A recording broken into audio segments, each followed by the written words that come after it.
The plane had been in the air for a mere 25 seconds when the pilots noticed weird noises and bizarre vibrations. They tried several ways to improve the situation, but nothing worked. The engine surges continued, and just over a minute into the flight, when the plane reached 3,000 feet, both engines failed. First the right one, 2 seconds later the left one. The pilots decided to return to the airport they had just left. At the same time, they tried to restart the engines. Nothing seemed to work. The flight crew made a decision to pitch the plane down and then level it off. Perhaps it could help them gain some speed for the glide. But soon, they realized they wouldn't make it to the airport. Was the plane going to crash?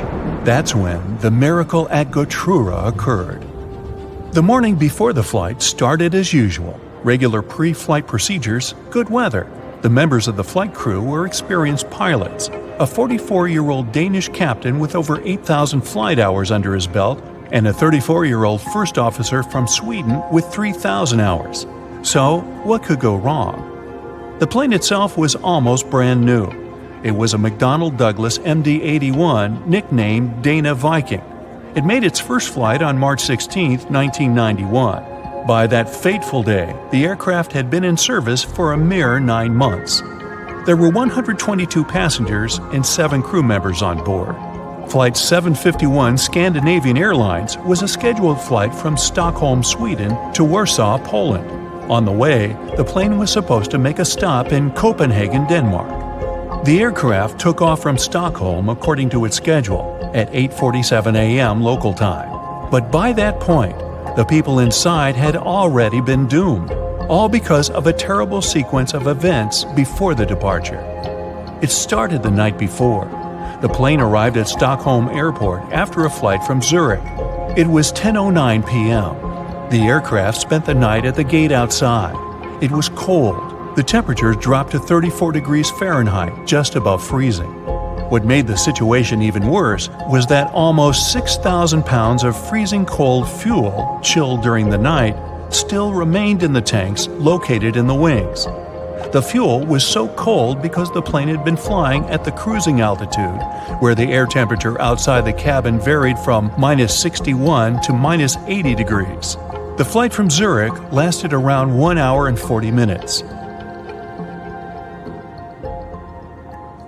Soon after midnight, a flight technician came to check on the aircraft. The man had to remove some slush from the landing gear, otherwise he wouldn't be able to examine it.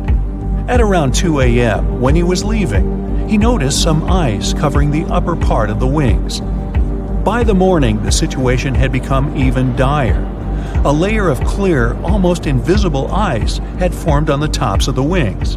The plane had to leave the gate at around 8:30 a.m. An hour before the departure, the mechanic responsible for the plane noticed that some ice covered the underside of the wings. He decided to make sure there was no ice on the tops of the wings. He climbed a ladder and put one knee on the wing. Then he bent forward to touch the front part of the wing. There was no ice, just some slush. The mechanic decided to make sure everything was fine with the air inlet of one of the engines. He didn't find anything abnormal. Soon after that, the personnel used more than 220 gallons of de-icing fuel to remove ice from the plane. The mechanic consulted with the captain of the aircraft and ordered the staff to de-ice the underside of the wings as well. After all, he had seen some ice there. But no one thought to double-check if there was clear ice on the tops of the wings. After they had finished the procedure, the mechanic reported to the captain, "We're done here. De-icing finished. There was a lot of snow and ice, but everything's clear now." The captain thanked the mechanic and carried on with the pre-flight procedures. The plane taxied to the runway. Its engine's anti-ice systems were switched on and didn't show any malfunction. But several passengers later claimed they had seen ice sliding off the upper side of the wings while the plane had been taking off. And still, the plane left the ground and headed for Stockholm as usual. But shortly after the takeoff, several pieces of the overlooked ice broke off. At full speed, they slammed into the fans of the engines near the tail on both sides of the plane, ruining the blades. It led to a series of surges, and the rest is history. Meanwhile, somewhere in the cabin, Scandinavian Airlines flight captain Per Holmberg, who was on board as a passenger, noticed something was amiss. At first, he informed the flight attendant sitting in the rear jump seat that the right engine was surging. She tried to contact the flight crew, unsuccessfully. Then, the ununiformed captain rushed to the cockpit and asked if he could help the pilots.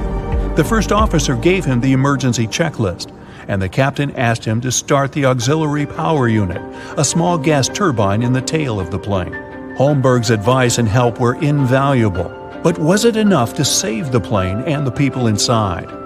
When the plane emerged from the cloud cover at an altitude of 890 feet, the pilots realized they wouldn't have enough time to make it back to the airport. An immediate emergency landing was unavoidable. The assisting captain passed the order to the cabin crew, and they started preparing the passengers. There was a large field to the north of the plane, but the captain realized they didn't have enough time to reach it. So he chose a much smaller field in a forested area in the direction of flight. It was not far from the village of Gautura in upland Sweden. The plane was just 1,300 feet above the ground when the assisting captain started extending the flaps. At a height of 183 feet, the captain reported to Stockholm Control, "We're crashing to the ground." 7 seconds later, the plane hit several trees and lost a huge chunk of its right wing. By that time, the landing gear had already been extended and the speed had decreased to 139 miles per hour. Moments later, the plane's tail struck the ground and broke off. The aircraft kept sliding across the field, still at high speed. It traveled 360 feet, with its main landing gear leaving marks on the field. At one point, the plane lost the main and nose landing gear. Its fuselage broke into 3 parts. Miraculously, there was no fire. If you look at the pictures from the crash site, the plane torn into pieces, with its parts scattered across the field, it's hard to believe that all 129 people on board the plane survived. It seems like a miracle, but it was also thanks to the flight attendants' quick reaction and the correct instructions they gave the passengers. They didn't panic and told the people to adopt the brace position just in time to avoid fatalities. Even more surprising, almost all passengers, except for 4 people, made their way out of the plane on their own. No wonder this accident was nicknamed the Miracle. The aircraft, though, wasn't as lucky. The 9-month-old plane was damaged so badly that it was an immediate write-off. Everyone praised the actions of the flight crew. The landing was incredibly skilled, especially in such a fast-developing, very dangerous situation. The captain himself admitted that few pilots were ever forced to put to the test the skills they got during training, at least not to this degree. He said he was proud of his crew and relieved that everyone had survived. And he never returned to piloting commercial planes. The first guy crazy enough to try flying in anything electric was a French dude, like 140 years ago. The main problem back then, batteries weren't exactly long-lasting or powerful. Apple, Tesla, Samsung, modern batteries last ages. Well, not really. Even the biggest electric car battery couldn't keep a plane in the air, not for long anyway. Right now, 1 pound of airplane fuel has almost 60 times more energy than a regular battery. They would need to make the fuel tank 60 times bigger and fill it with batteries. But batteries are heavy, so you'd need to make the electric airplane more powerful to handle the weight. So then, you'd need even more batteries, which would mean more weight. So you'd need to make an even stronger… you get the picture. But engineers are trying to find a balance. In 1973, 2 of them put an electric engine on a glider, and it flew for 14 minutes. Not really long enough to fly anywhere, but it was still the first manned electric aircraft flight ever. A few years later, one stayed in the air for 35 minutes. Its electric engine had only 3.5 horsepower, and its battery was borrowed from a Hughes 500 helicopter. The roof of the airplane had solar panels on it. But how much charge are you going to get in 35 minutes? Things are a lot easier when you're talking about pilotless planes. Mostly they're just way lighter. No human, no chair, no doors or extra windows, zippo. NASA's Pathfinder set a world record for an altitude of 71,000 feet. No jet engines, no fuel, just a pretty strong battery. In 1990, the Sunseeker 1 crossed the entire United States with an electric engine. It took 21 flights and 121 hours in the air. Most normal commercial planes do it in one go, and it only takes about 5 hours. After that, tech started getting way better. Time for the Solar Impulse. What a great name for a band. The wingspan of this giant was about the same as the Airbus A380, the largest passenger aircraft in the world. But its total weight was basically the same as an SUV. They put massive wings on it and loaded them up with solar panels. This time they really did recharge the plane as it flew around. It could stay in the air for an incredibly long time and travel huge distances. As part of its round-the-world trip, it spent almost 5 days in the air and traveled over 4,000 miles between Japan and Hawaii. Aloha! Why did it take 5 days? Because that thing only goes 45 miles per hour. That's like your grandma driving on the highway. My grandma has a lead foot. And you can't just build a plane.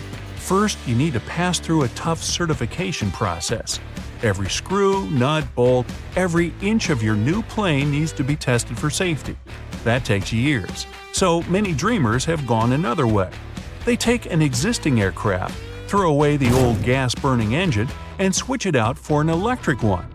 Electric engines are much lighter and they take up less space. But those heavy batteries more than make up for it. These upgraded planes can take off, but can only fly short distances, which is amazing. Jet planes emit about 1 billion tons of CO2 a year. They're a major player in the pollution game. But half of all flights in the world are less than 500 miles long.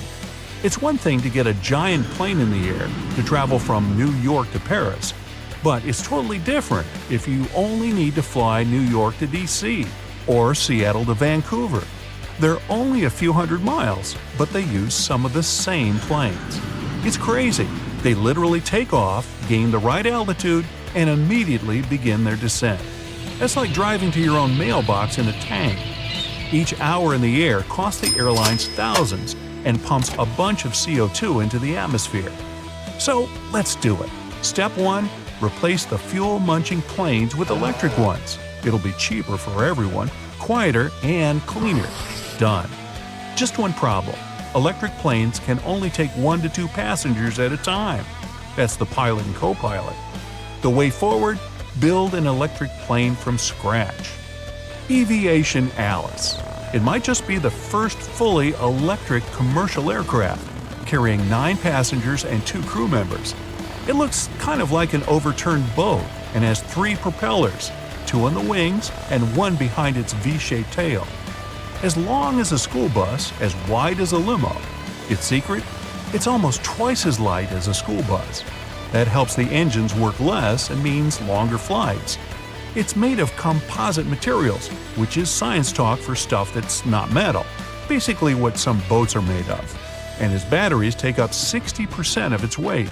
They're everywhere, in the wings, tail, beak, eyes, feathers. Just kidding. Alice has a max range of 650 miles. That's like LA to Vegas and back.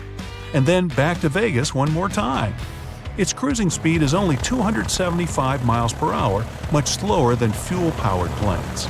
But the main advantage of Alice is money. 1 hour in the air costs the airline $200. That's way cheaper than even those tiny planes that millionaires use to fly to Cabo for the weekend. So what's aviation waiting for? Mostly it needs infrastructure. But that might not be such a big problem. There are almost 20,000 airports in the USA. Most of them are unused because they're just too expensive to run or because no airline wanted to bother flying there anymore. But Alice is much cheaper to maintain and it makes a lot less noise. Imagine the airport of the future, small, stylish, quiet, and clean.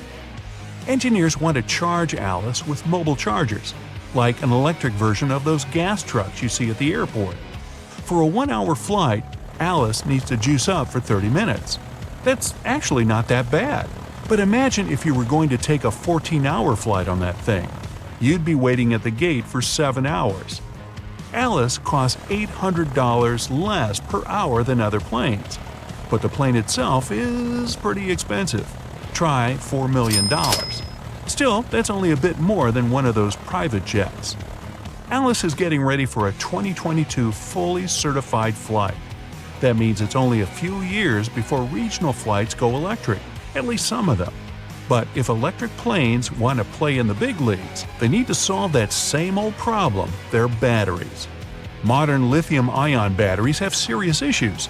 They're flammable, they lose their charge faster and faster, the more you recharge them, and the cold makes them not work as well. The next generation of batteries is lithium-sulfur batteries. They hold more power and are cleaner for the environment. But their main disadvantage is that they wear out quickly. So scientists are looking for other tech to step up. Hybrid planes might be the way of the future. That's what cars are doing more and more now. Part fuel, part battery. Airplanes will probably be the same. There are already lightweight two-seater planes that use a hybrid engine. The aircraft takes off quietly with the energy stored in its batteries. Once it's up in the air, it changes to fuel. Some engines actually charge the battery while it's working, sort of like your car battery. Electric planes aren't the only way forward. Some companies are working on biofuel planes, which run on hydro-something-something veggie oil. But those planes are also pretty small. Probably the next big thing to hit the airline industry will be driverless planes. Computers already do a ton of the heavy lifting, and if you fly long distance, most of it's on autopilot already. Even though it's so freaky to think that there's no one up there flying your plane, most problems are caused by human error. So, no human, no errors? Most customers say they don't like the idea, but that'll probably change soon enough. Ooh, I wonder if they're gonna make AI robot cabin crew. Or what if tiny drones flew around the cabin serving drinks? Ladies and gentlemen, it's the pilot of your plane speaking. Please fasten your seatbelts and stay calm. Don't worry, everything's fine. We're just falling! Ah! Okay, don't panic. Yes, we're falling, but the landing is gonna be great. And do you know why? Because this is a video about the most incredible landings with happy endings. So, imagine this situation. You're in a giant passenger Boeing. The plane is flying from Montreal to Edmonton at an altitude of tens of thousands of feet. Weather is good. There's no turbulence. But then, you notice a strange silence. You don't understand what's happening. Exactly. The sound of engines is gone. And do you know why? Because they stopped working right in the air. The plane has run out of fuel. It'll take you a couple of minutes to get to the nearest gas station, if you fly straight down. It's a real accident that happened on July 23, 1983. That flight got nicknamed the Gimli Glider. During the fueling of the aircraft, the crew confused the measurements. They thought they were pouring American gallons, when it was actually liters. The pilots realized the mistake when they were already in the sky when the fuel had run out. They didn't panic and put the aircraft into the optimal mode to increase its flight range. One of them knew that the Gimli Air Force Base was nearby. There was a small runway there. At that moment, it was filled with some garbage and carts. The pilot contacted the base and warned them about the emergency landing. The employees of the base cleared the runway in a matter of minutes. The plane began to land very smoothly. The pilots controlled the aircraft by using its wings. They needed the last drops of fuel to brake with the help of turbines. When the plane touched down, the front landing gear broke. The landing was tough. The whole plane was shaking, and the passengers were terrified. But everything ended well. No one got hurt. On November 1st, 2011, a Polish Airlines 767 passenger plane was flying from the USA to Warsaw. 30 minutes after taking off, the pilots suddenly realized the landing gear didn't work. They warned the passengers about it. The wheels didn't come out because of some hydraulic error. Pilots remained calm and continued the flight. They almost reached the final destination and made several more attempts to deploy the landing gear. Nothing worked. They realized they would have to make a hard landing. When any airplane lands at this speed without wheels, it releases a lot of sparks, and its body heats up because of friction with the ground. In this case, the chance of a fuel tank fire is high. That's why the pilots had to circle around the airport for about an hour to burn fuel. Then, when the tank was almost empty, they started landing without the landing gear. There were sparks, metal grinding against the runway, the cabin shaking. The lower part of the fuselage turned red because of the high temperature. After sliding for a while, the plane stopped.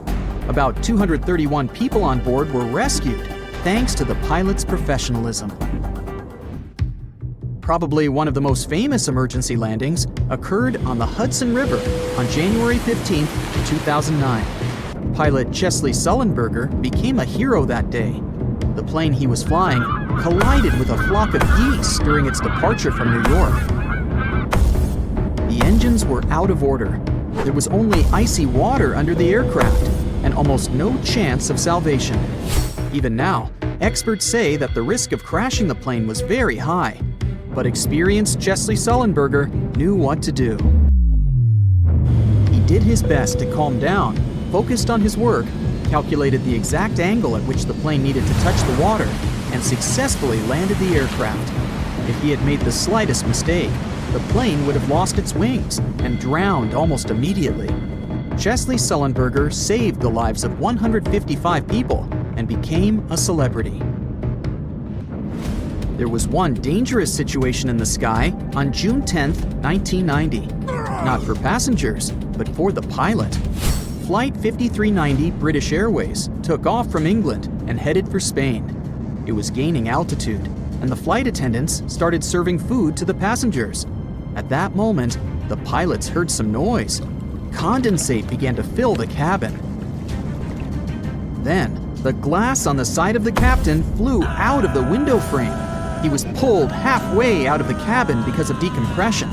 His knees got stuck in the control panel next to his seat. The first officer grabbed him tightly by the belt. The temperatures were extremely low, and an incredibly strong wind was blowing outside. The plane began to descend, gaining speed. The autopilot shut down. The flight attendants grabbed the captain so that the co-pilot could operate the controls with both hands. The oxygen level was decreasing, so he began an emergency landing. The captain was outside the plane for about 20 minutes, and despite the extreme conditions, he survived. The plane landed successfully. The captain was taken to the hospital, and the glass was replaced. Further investigation revealed that the window had flown out because the bolts used there had been wrong. A plane runs out of gasoline. The engines stall. An aircraft crashes into a flock of birds. That's all pretty scary stuff. But what if a plane broke in half? This really happened in April 2022. A DHL Boeing 757-200 cargo plane was picking up speed on the runway.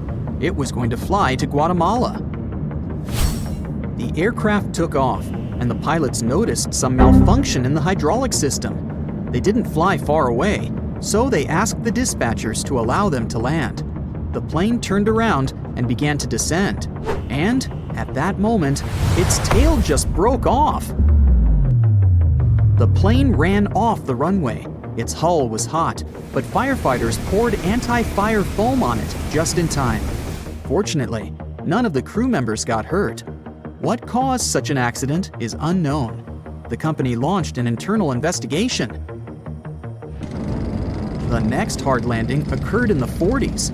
The pilot and 2 crew members were flying over Papua New Guinea. Visibility was poor because of fog and rain. But, according to the pilot's calculations, they were flying above a wheat field.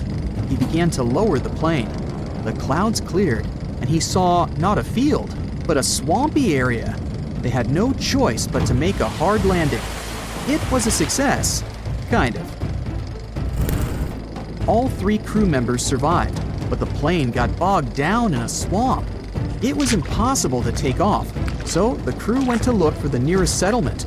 For 2 days, they were walking through the swamps, sharp tall grass, and hordes of mosquitoes. Exhausted, they reached dry land and met one of the locals. They helped the crew, took them to the village, and provided medical help. The plane was left to rot in the swamp, forgotten. It stayed there for about 30 years. Its whole body got covered with grass, mud, and moss. And the cabin was moldy. The locals loved to climb inside and play with it. Then, in the 70s, some tourists from Austria accidentally found the aircraft. They took a photo of the plane and published it in the local newspaper. It attracted the attention of many photographers and travelers from all over the world. They called the plane the Swamp Ghost. Many tourists visited it and took parts of the plane as souvenirs. In 2016, one American traveler pulled it out of the swamp and moved it to his home. It only takes a moment for a routine flight to turn into a gripping survival story. In a world where a wrong button or an unexpected gust of wind can lead to a disaster, adhering to safety rules is crucial for everyone. From buckling seatbelts to raising window shades during landing. We got all these rules learning from our mistakes. Stay tuned to find out more. A flight had a crazy mid-air moment in 1993 when the pilot accidentally deployed the wing slats, the part on the leading edge of the wing.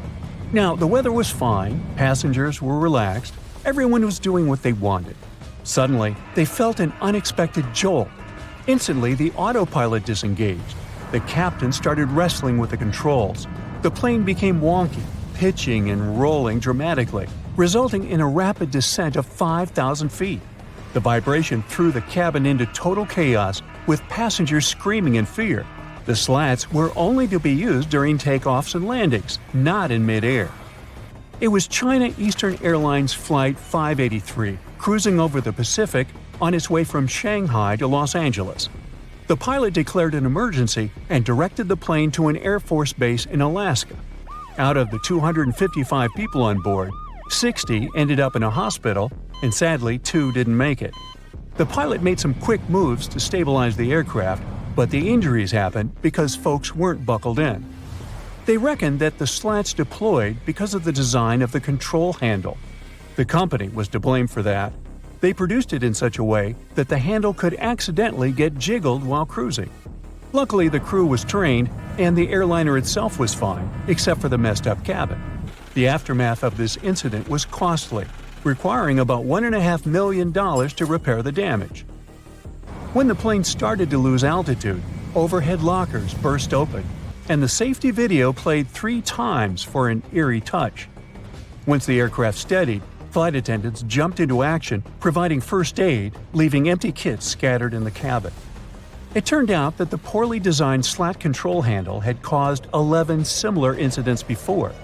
The captain probably nudged it accidentally while fixing the speed controls. The lack of pilot training on high-altitude issues and the stall warning system made things worse.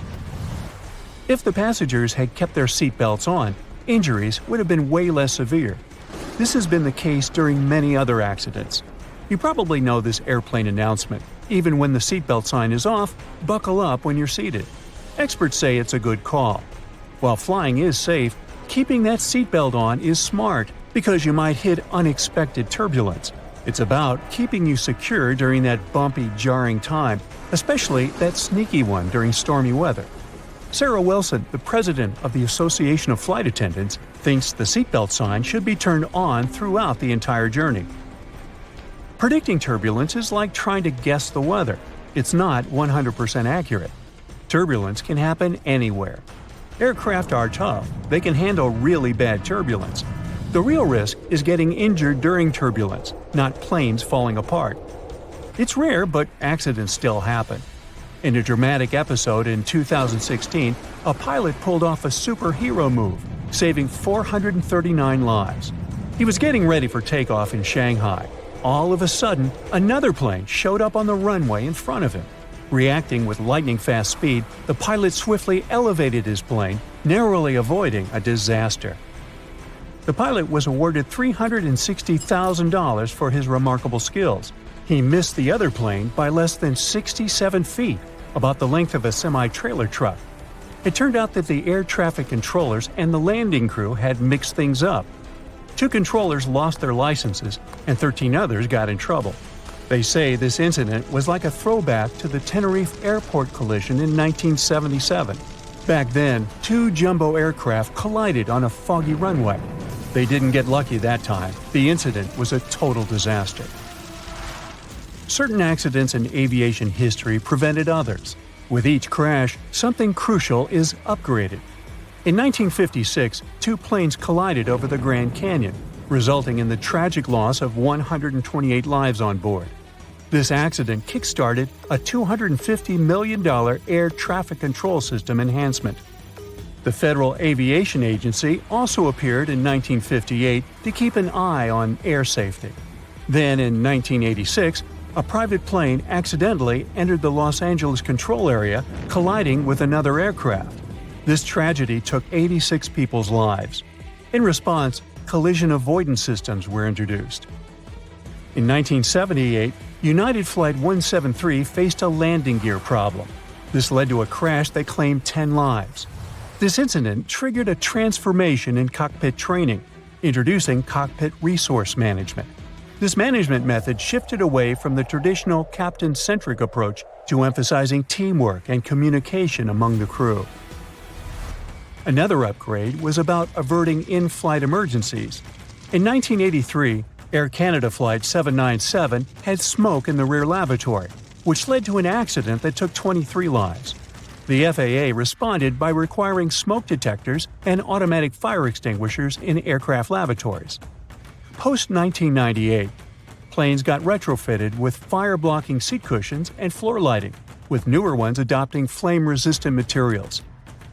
Winds can be dangerous in certain circumstances. The crash of Delta Flight 191 in 1985 brought attention to the dangers of wind shear. Research efforts by NASA and the FAA led to the development of forward-looking radar wind shear detectors. By the mid-90s, these became standard on airliners. The number of wind shear-related accidents has reduced significantly since then. In 1985, United Airlines Flight 232 faced a nightmare when the DC-10's engine failure left it virtually uncontrollable. Pilot Alfred Haynes landed the plane at a nearby airport, but the subsequent fire was terrifying. 185 passengers survived the catastrophe. The root cause of the incident was a crack in the fan disc, which occurred during the manufacturing of the titanium alloy. This incident prompted the FAA to modify the hydraulic system, implement redundant safety systems in future aircraft, and revolutionize engine inspection protocols. In 1988, a big chunk of an Aloha flight's fuselage ripped off in mid-flight. In an instant, the cabin was torn open, leaving the passengers exposed to the open sky. Despite the chaos, the pilots managed a safe landing, with only one fatality. The NTSB found that corrosion and fatigue damage, which had accumulated over 89,000 flight cycles, had caused this accident. The plane had been used for short-hop pressurized flights between the Hawaiian Islands. Shortly after, the agency initiated the National Aging Aircraft Research Program in 1991. This program tightened inspection and maintenance standards, especially for high-use and high-cycle planes. About 80% of mishaps happen in the first 3 minutes after takeoff or the last 8 minutes before landing. Keep your eyes peeled during these times, and your survival chances will go up. Now, don't let that freak you out. The odds of actually getting into a plane crash are like 1 in 11 million. That's the same possibility as being struck by lightning in a given year in the United States. Planes, on the other hand, often get struck by lightning, but they're built to handle it. Each plane probably gets zapped about once every year or every 3,000 hours it's up in the sky. But there hasn't been a lightning-related accident since 1967. Engineers have ensured that when a plane gets hit, the lightning just zips right through it and out, without really messing up anything inside. Let's delve into the fascinating mechanics of how planes stay airborne. The wings are important, but it's not just about them. There are 4 forces at play: lift, thrust, drag, and weight. The little tails on the ends of wings are called winglets, and they help reduce air swirls, making the aircraft slicker and faster. There's a reason why lights dim when a plane lands at night. It prepares everyone for a quick evacuation, helping the eyes adjust to the dark should the landing go awry. You're in a bright room filled with obstacles, and suddenly the lights go out and you're asked to dash for the exit. Tricky. Flight attendants also ask you to raise those window shades during landing. In case of an emergency, they want you to be able to see what's outside and figure out if one side of the plane is better for a quick escape. If you're wondering where the safest spot in an airliner is, it's in the back. According to research conducted by Popular Mechanics spanning from 1971 to 2005, sitting in the back gives you a 40% better shot at making it through an accident. Almost as importantly, you're closer to the restrooms. You know the feeling when you've been trying to solve one mystery for your entire life? Nope? Well, Detective Anderson does. During almost 30 years of working for the police, he solved many riddles, caught hundreds of robbers, and helped save thousands of lives. There's a huge number of successfully solved cases on his record. At the age of 25, he caught a thief who changed his own face with plastic surgery once a year. When Anderson was 30, prisoners started breaking from jails all over the world. The detective successfully solved this case.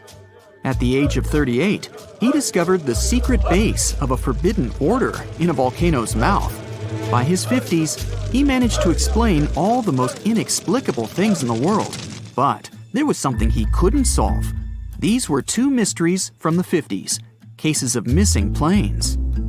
All these years, Anderson has been scrolling through the details of this puzzle. Unfortunately, he was too young when this story began. All he had were guesses and notes. But today, a sudden thought struck him. For the first time in many years, he felt that he could finally solve this mystery. But to do this, he had to immerse himself in this story again. So he opened the closet and pulled out 2 old magazines with detailed articles about these incidents. The first one happened in the summer of 1955. July 1st, Pan Am Flight 914 was about to depart from New York Airport with 61 people on board. The plane model was a Douglas DC-4.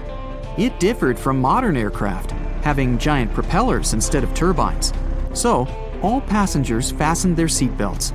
The plane started taxiing down the runway, sped up, and took off. It went high into the sky and out of sight. Its destination was Florida. The flight time would be 3 hours. Dispatching services were watching the plane on their radar when suddenly, Pan Am 914 disappeared. The operator tried to contact the pilot but received no response. New York reported this to Florida. They said they couldn't see the plane either.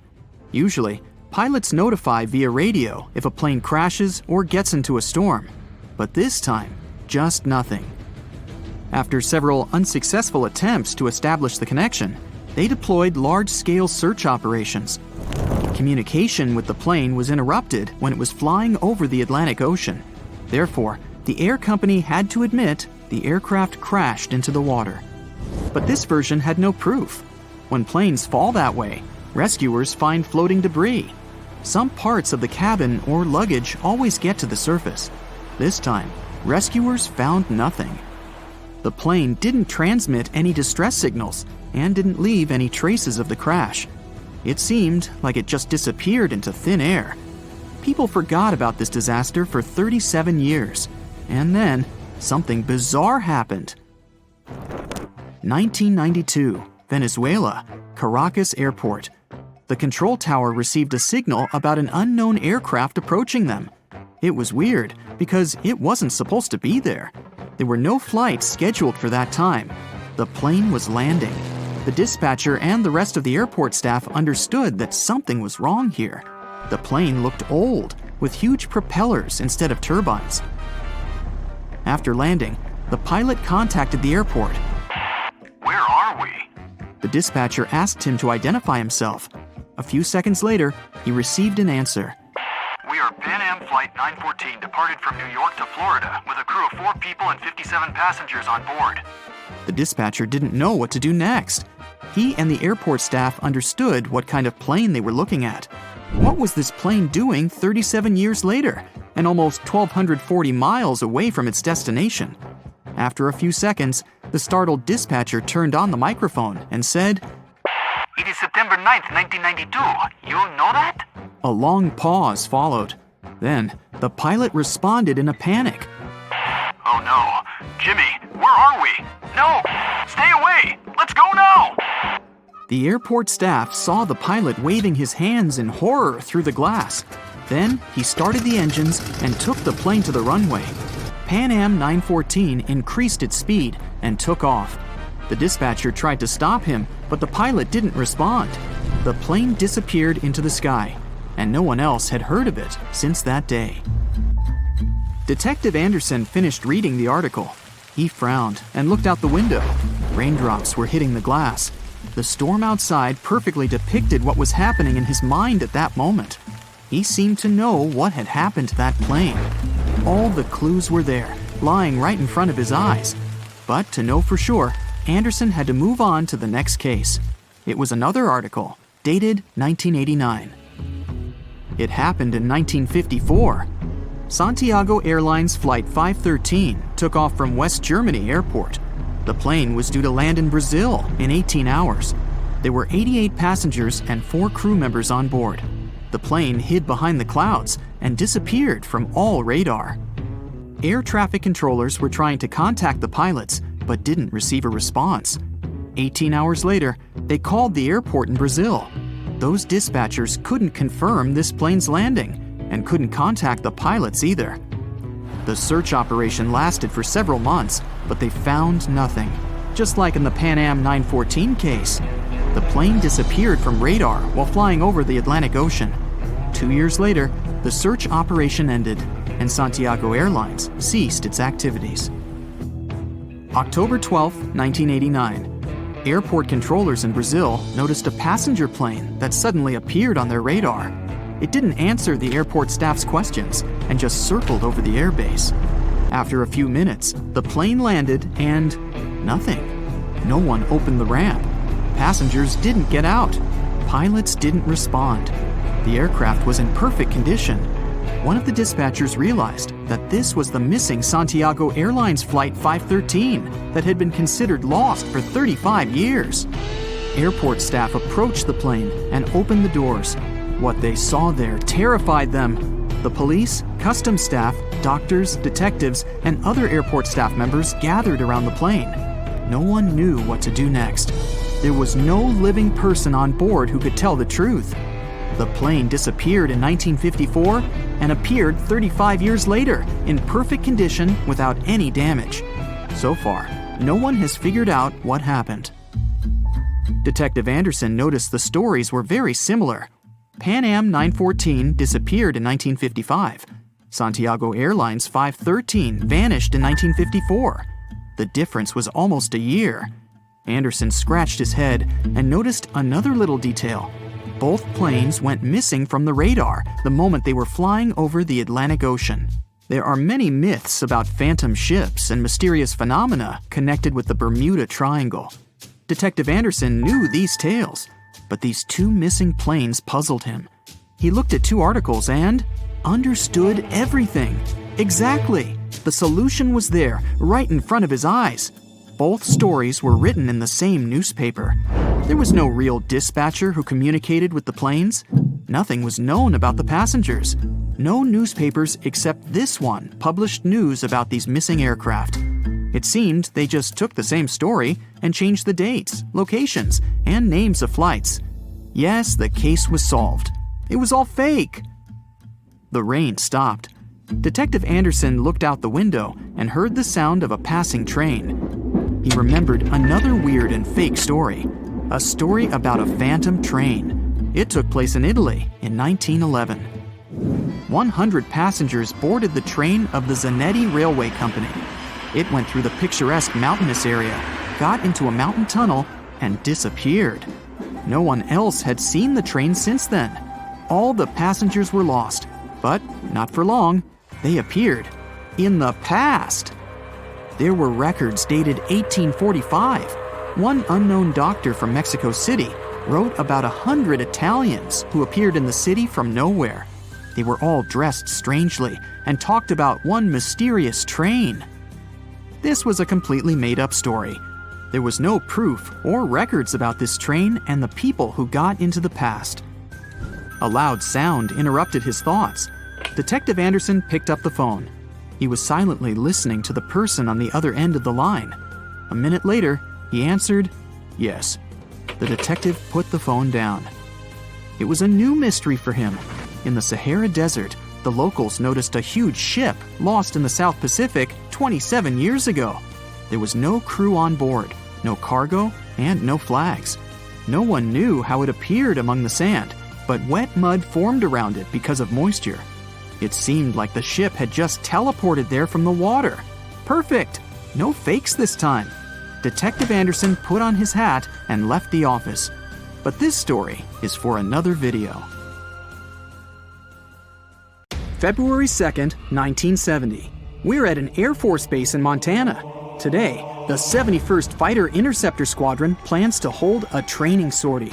4 pilots get into jet planes and take off. Shortly, one of the pilots accidentally activates the braking parachute. A fabric dome shoots out of the plane. It's filled with air and interrupts the flight of the aircraft. The pilot has to land. The other 3 pilots continue the training. They arrive at the designated place and begin to simulate an air fight. Every pilot is a professional in his field. They have undergone similar training many times. But something amazing is going to happen today.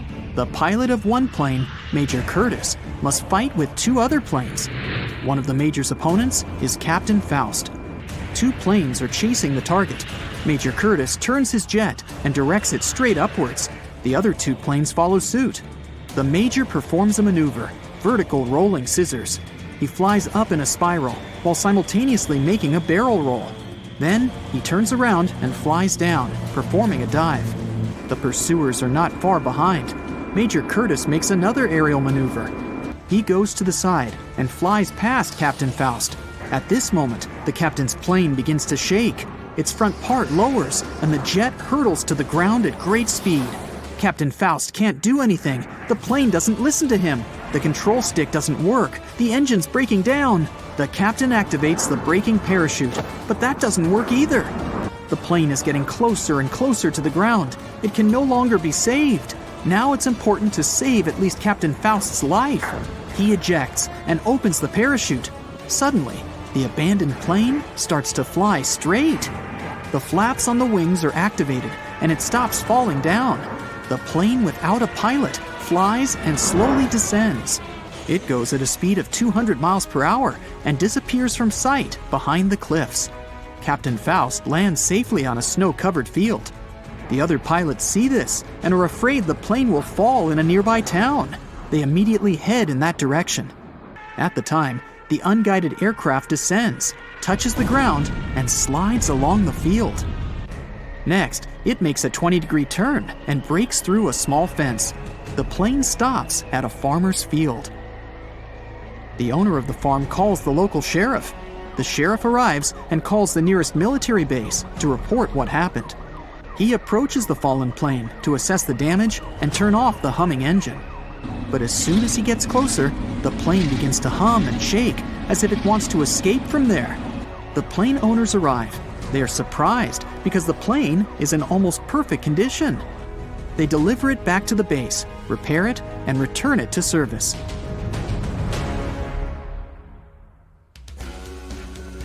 In 2016 in Belgium, a train was traveling without a driver. That day, people at 2 railway stations saw a train slowly moving between them. It didn't make any stops, brake, or accelerate. It was just slowly riding onwards. Passengers couldn't contact the driver and get out of the vehicle because no one was controlling the train at the time. Panic was rising. People began to say that a ghost train without a driver appeared. But the truth turned out to be not so mysterious. The empty passenger train had been leaving the station according to the schedule when the driver noticed some kind of malfunction.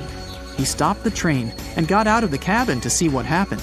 But for some reason, the train started again by itself, and the driver didn't have time to jump on it. Fortunately, everything ended well. The driver warned all his colleagues about the runaway train. Everyone was evacuated from the train stations. Then, at some station, one brave driver jumped into the cabin right on the move and stopped the stray train. Speaking of ghost trains, you can see such things in the UK. They pass through railway stations that have long been abandoned. If you get on such a train, you'll probably be the only passenger. Authorities let these trains drive because it's economically profitable for the country. To cancel the route of a ghost train, you need to go through a lot of bureaucratic procedures and spend tons of extra money. So, they travel all over the country and don't bother anyone. Now we go to the ocean to learn about the ship that was drifting for several months without its captain. The ship's called Alta. It was bought by a new owner in 2017 and marked with the flag of Tanzania. Almost all cargo ships are equipped with AIS, Automatic Identification System. That's a navigation system that works on the principle of GPS. All vessels are equipped with AIS, so their movement in the ocean can be tracked. This feature was disabled for the Alta. The ship disappeared from the satellite's eyes and reappeared several times. In 2017, it sailed by Greek port cities. The Alta made 12 stops in 3 such towns in different parts of Greece. Then the AIS signal disappeared. 10 months later, the Alta appeared again on the northern coast of Africa. In September 2018, it was headed to Haiti. During this trip, the ship's engine failed. The nearest shore was far away. The ship began to drift. A few days passed. The crew couldn't repair the vessel. The food supply was almost out. The situation was getting worse as a strong hurricane was approaching the place where the ship broke down. Fortunately, a rescue boat came to the sailors. They were all evacuated shortly before the hurricane hit. The Alta stayed drifting in the ocean. After a while, another ship came to tow it to the coast of Guyana. But something went wrong. Somebody stole the Alta. It's unknown who did it and why. Then, almost 1 year passed. In the waters of the Atlantic Ocean, a British Navy ship notices the drifting Alta. There's no one on board. No one controls it. Then, almost 6 months later, a resident of a small town in Ireland sees the abandoned ship off the coast. Somehow, the Alta was able to cover the distance across the Atlantic and wash up on the coast of Ireland. The Irish authorities said it had been a miracle that no one else saw the ship. It sailed calmly for such a long distance, surviving storms. They started an investigation to establish the owner of the vessel. It's important to find a responsible person who will tow off the Alta. It's extremely difficult to do so, though. They didn't find the owner. One day, an unknown person called the Irish authorities and introduced themselves as the proprietor of the Alta, but didn't provide any evidence. But the record for the longest drifting vessel along the ocean belongs to the SS Bechimo. People were seeing this ghost ship at different times for 38 years. It was a merchant ship owned by a Canadian trading company. In 1931, the ship got blocked by ice off the coast of Alaska. A strong snowstorm began. The crew waited a week for the bad weather to end, but the storm only intensified. One day, when the storm subsided a bit, part of the crew went to the nearest town. The rest of the crew members and the captain set up camp near the vessel. The storm didn't stop for a long time. The blizzard was so strong that people couldn't see beyond their stretched hands. Finally, when the storm was over, the captain went to find the ship. And couldn't. He decided it sank during the snowfall. A week later, the ship was found, drifting near the place where it was lost. Its hull was damaged so badly that it was unsafe to sail on it. The captain decided to abandon the vessel. However, it didn't sink. For the next 38 years, it was seen drifting at various points along the coast of Alaska. The last time people saw the frozen ship stuck in the ice was in 1969. In 2006, a special project was created to find SS Bechimo. However, in all these years, they've found nothing. Its fate is still unknown. It's likely the ship found peace on the seabed of the Chukchi Sea.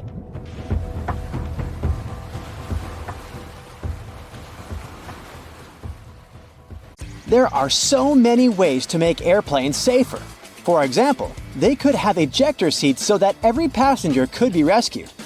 In reality though, it's way more difficult than it sounds. If there were ejector seats, your trip would be very different. Everyone would have to be strapped into a seat with a harness to make sure they wouldn't fall out of it.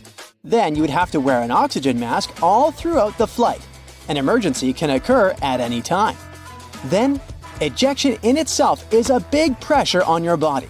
Even fighter pilots who are physically prepared can still suffer severe injuries. For an average person, this process wouldn't be safe. So, however cool it sounds, ejection seats aren't very practical and are actually quite dangerous. Okay, well, at least they could have a parachute for each passenger. But this wouldn't be very useful either. Parachutes only sound like they can save many lives. First, having them isn't efficient. They're very costly and heavy. So a plane would need to burn more fuel while flying if there were parachutes on board. It would all be worth it though if parachutes could make an actual difference to the safety of people, but they can't. Commercial planes aren't designed in a way that would make it safe to jump out of them, especially with a couple hundred people on board. Next, passengers aren't trained to use them. Imagine there's an emergency. The plane is falling, and 200 people are trying to deal with a parachute for the first time in their lives. It would be an absolute mess. Lastly, it's not safe to jump from the high altitudes planes fly at. So, oxygen masks, life vests, and boats are the best life-saving equipment, and every plane has those. You know those huge engines that they have under the wings? Yeah, look at them. They don't look safe at all. Birds can get pulled in, and it actually happens. They could at least put a grate in front of the rotating parts to prevent birds from getting in there. Turns out those engines pull inside huge amounts of air, and this is crucial for them to work properly. The more air gets swallowed, the more air gets compressed, mixed with fuel, and burned. And then, more of it gets pushed out from the other side, keeping the plane going. A cover at the front would be a barrier, significantly reducing the air inflow that is crucial for the proper work of the engines, and this would endanger the passengers. But hey, don't be too upset. Birds fly way lower than planes do, so they're only in danger for a few minutes at the beginning of the flight while the plane is climbing altitude, and at the very end when the plane is landing. So very few of them ever get pulled in, and if they do, it's never a threat to the engines or passenger safety. Planes also don't change up the gears like cars do, so technically they can't go backwards. The reason for this is that planes don't need to go backward. They can just turn around and move in the opposite direction, but face first. The only time when they need to move backward is when they have to get to the gate. And for those times, there's help. Pushback tractors. Those are small vehicles that can connect to airplanes and move them in the required direction. Watch out for those next time you fly. But technically speaking, planes can go backward if the engines start pushing the air forward instead of backward. But this is very dangerous for everyone around.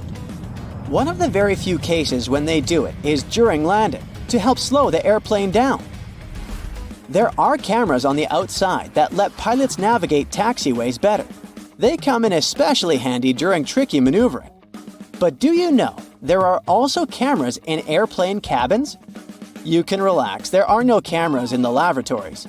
But yes, they are there in the cabin, and for security reasons only. Flight attendants monitor them to see what's not visible from their own seats. Of course, flight attendants can check everything just by walking down the cabin, and that's exactly what they do most of the time. So, cameras are mostly used during takeoff and landing, when everyone, including flight attendants, is supposed to sit down, as those are the most dangerous stages of a flight. Notice that it's exactly during these stages that the rules are particularly strict. All electronic devices should be turned off or put on airplane mode, and big electronic devices should be stored away. Window blinds should be raised and tables folded. Seats should be put in the upright position. You need to have your seatbelt fastened, and so on. This is all done for safety and to ensure fast evacuation in case of emergency. So let's discuss these rules. Airplane mode on electronic devices is important to make sure that the signals that devices transmit don't interfere with the plane's electronic systems. If they interfere, they will block the radio's frequency pilots need to get their instructions. Do you remember that clicking sound a speaker makes right before your cell phone gets a call if the two devices are close? This is the sound pilots might hear while communicating with air traffic control. Now, putting away large devices like laptops is important because they might turn into obstacles if you need to get out of the plane fast in case of an emergency. All the pathways should be as clear as possible. This is why everything should be packed away, seats straightened, and tables folded. There should be nothing blocking anyone's way. And lastly, window blinds. The lights on the airplane get turned off too. Those two things are done to make sure your eyes get used to the natural light outside the aircraft. Imagine it's night, some emergency happens, and the lights that were left on suddenly go off. People need to evacuate as fast as possible, but their eyes aren't adjusted to the dark yet, and they can't see anything. This will slow everyone down. If the lights inside are out, people get used to the darkness and will be able to evacuate faster. The same goes for window blinds. If it's day and they are raised, people are used to the light outside and can evacuate faster. Another reason is that when blinds are raised during landing, people outside can see what's going on inside the plane. For example, if there's fire or smoke and where exactly. This way, they can plan the evacuation process better. Also, you might have noticed black triangles drawn above some windows on the airplane. These triangles mark the seats from which the view on the airplane's wings is the best. It's needed for the crew to find the spot as fast as possible if, in case of emergency, they need to inspect the engines, slats, or flaps. This little triangle saves the plane crew a lot of time. We do talk about emergencies a lot, but they really don't happen often. It's more dangerous to drive a car than to fly by plane, and most of us get in the car every day. Yet, the fear of flying is still very much out there, and people can get superstitious. In many cultures, the number 13 is considered unlucky. So, airplane companies that often fly to those destinations just omit row 13. It's a small thing to do, but it can spare a few anxious passengers who happen to sit in row 13. In other cultures, like in Italy and Brazil, 17 is the unlucky number, and some aircraft have both rows 13 and 17 missing. In airplanes that fly to China, they can often omit row 14 instead. How can spiders survive when they lose a leg? When they're in a dangerous situation and try to run away, they can lose legs and regrow them only a couple months later. They'll survive without any problem because most of the time, their legs come off at break points. Those are joints that contain muscles and constrict, which helps spiders minimize blood loss. If they lose a leg at the part that comes before the break point, the spider still sheds it, but it will lose more blood. It will be harder for the animal to recover in this case. Speaking of spiders, have you noticed how they sometimes stay extremely still for a long time? They're motionless while waiting for potential prey to land in their web. When moving around, they waste energy and drive unnecessary attention to themselves. Either a hungry bird praying for a quick snack will see it, or a spider will remain hungry because flies will be less likely to come near their web. When spinning a web, they waste a lot of energy. Even after the web is finished, a spider may have to wait for days or weeks to catch something. So, it's important to save as much energy as possible. Hunting spiders are way more active, but the majority of them are nocturnal predators. They spend their days relaxing, tucked away under a rock or in a nest. Roast potatoes can stay hot for a really long time, and this mostly has to do with the fatty, starchy crust that's like some sort of an insulating layer. When you pre-boil a potato, this causes its starch granules to absorb water and swell until carb molecules seep out to produce this type of thick gel. Since potatoes are in the oven, high temperatures drive off moisture. This makes the gelatinized starch on the outside of the potato chunk and creates a crispy crust. This crust traps the heat inside. The fat from the baking tray collects in cracks too, and the heat-keeping structure stays strong. Birds don't get electrocuted while perching on power lines because it's not voltages that will harm them, but voltage differences, and electricity wouldn't flow without them. So, if you see a bird standing on a single power line at, for example, 35,000 volts, the lack of a voltage difference is something that keeps the animal safe. But if it accidentally extends its wings and touches another power line that's at a different voltage, it won't end well. That's the reason why electricity companies make sure there's plenty of space between the cables. Have you ever wondered why airplane pilots won't try to land on grass when the landing gear doesn't deploy? The grass may seem like a good solution at first because it's soft, true. But the surface will neither be smooth nor even. When pressure is high, landing on grass can lead to unpredictable movements and cause issues such as structure formation. That happens because of bouncing and unequal pressure. This can even result in fuel leakage and prevent the doors from opening. Bald heads tend to be shiny, even though the skin elsewhere on the human body isn't. Most of our skin is covered with tiny hairs that give it some sort of velvety peach fuzz look. With male pattern baldness, the hair follicles tend to shrink and turn into skin cells, which means there's no hair there at all. And the scalp is especially shiny due to the sebaceous glands. They produce and secrete some kind of oily matter that protects our skin. Sebaceous glands are located all across our skin, but the scalp has way more of them. So, this oil coats the skin, which is why it turns into a more reflective surface.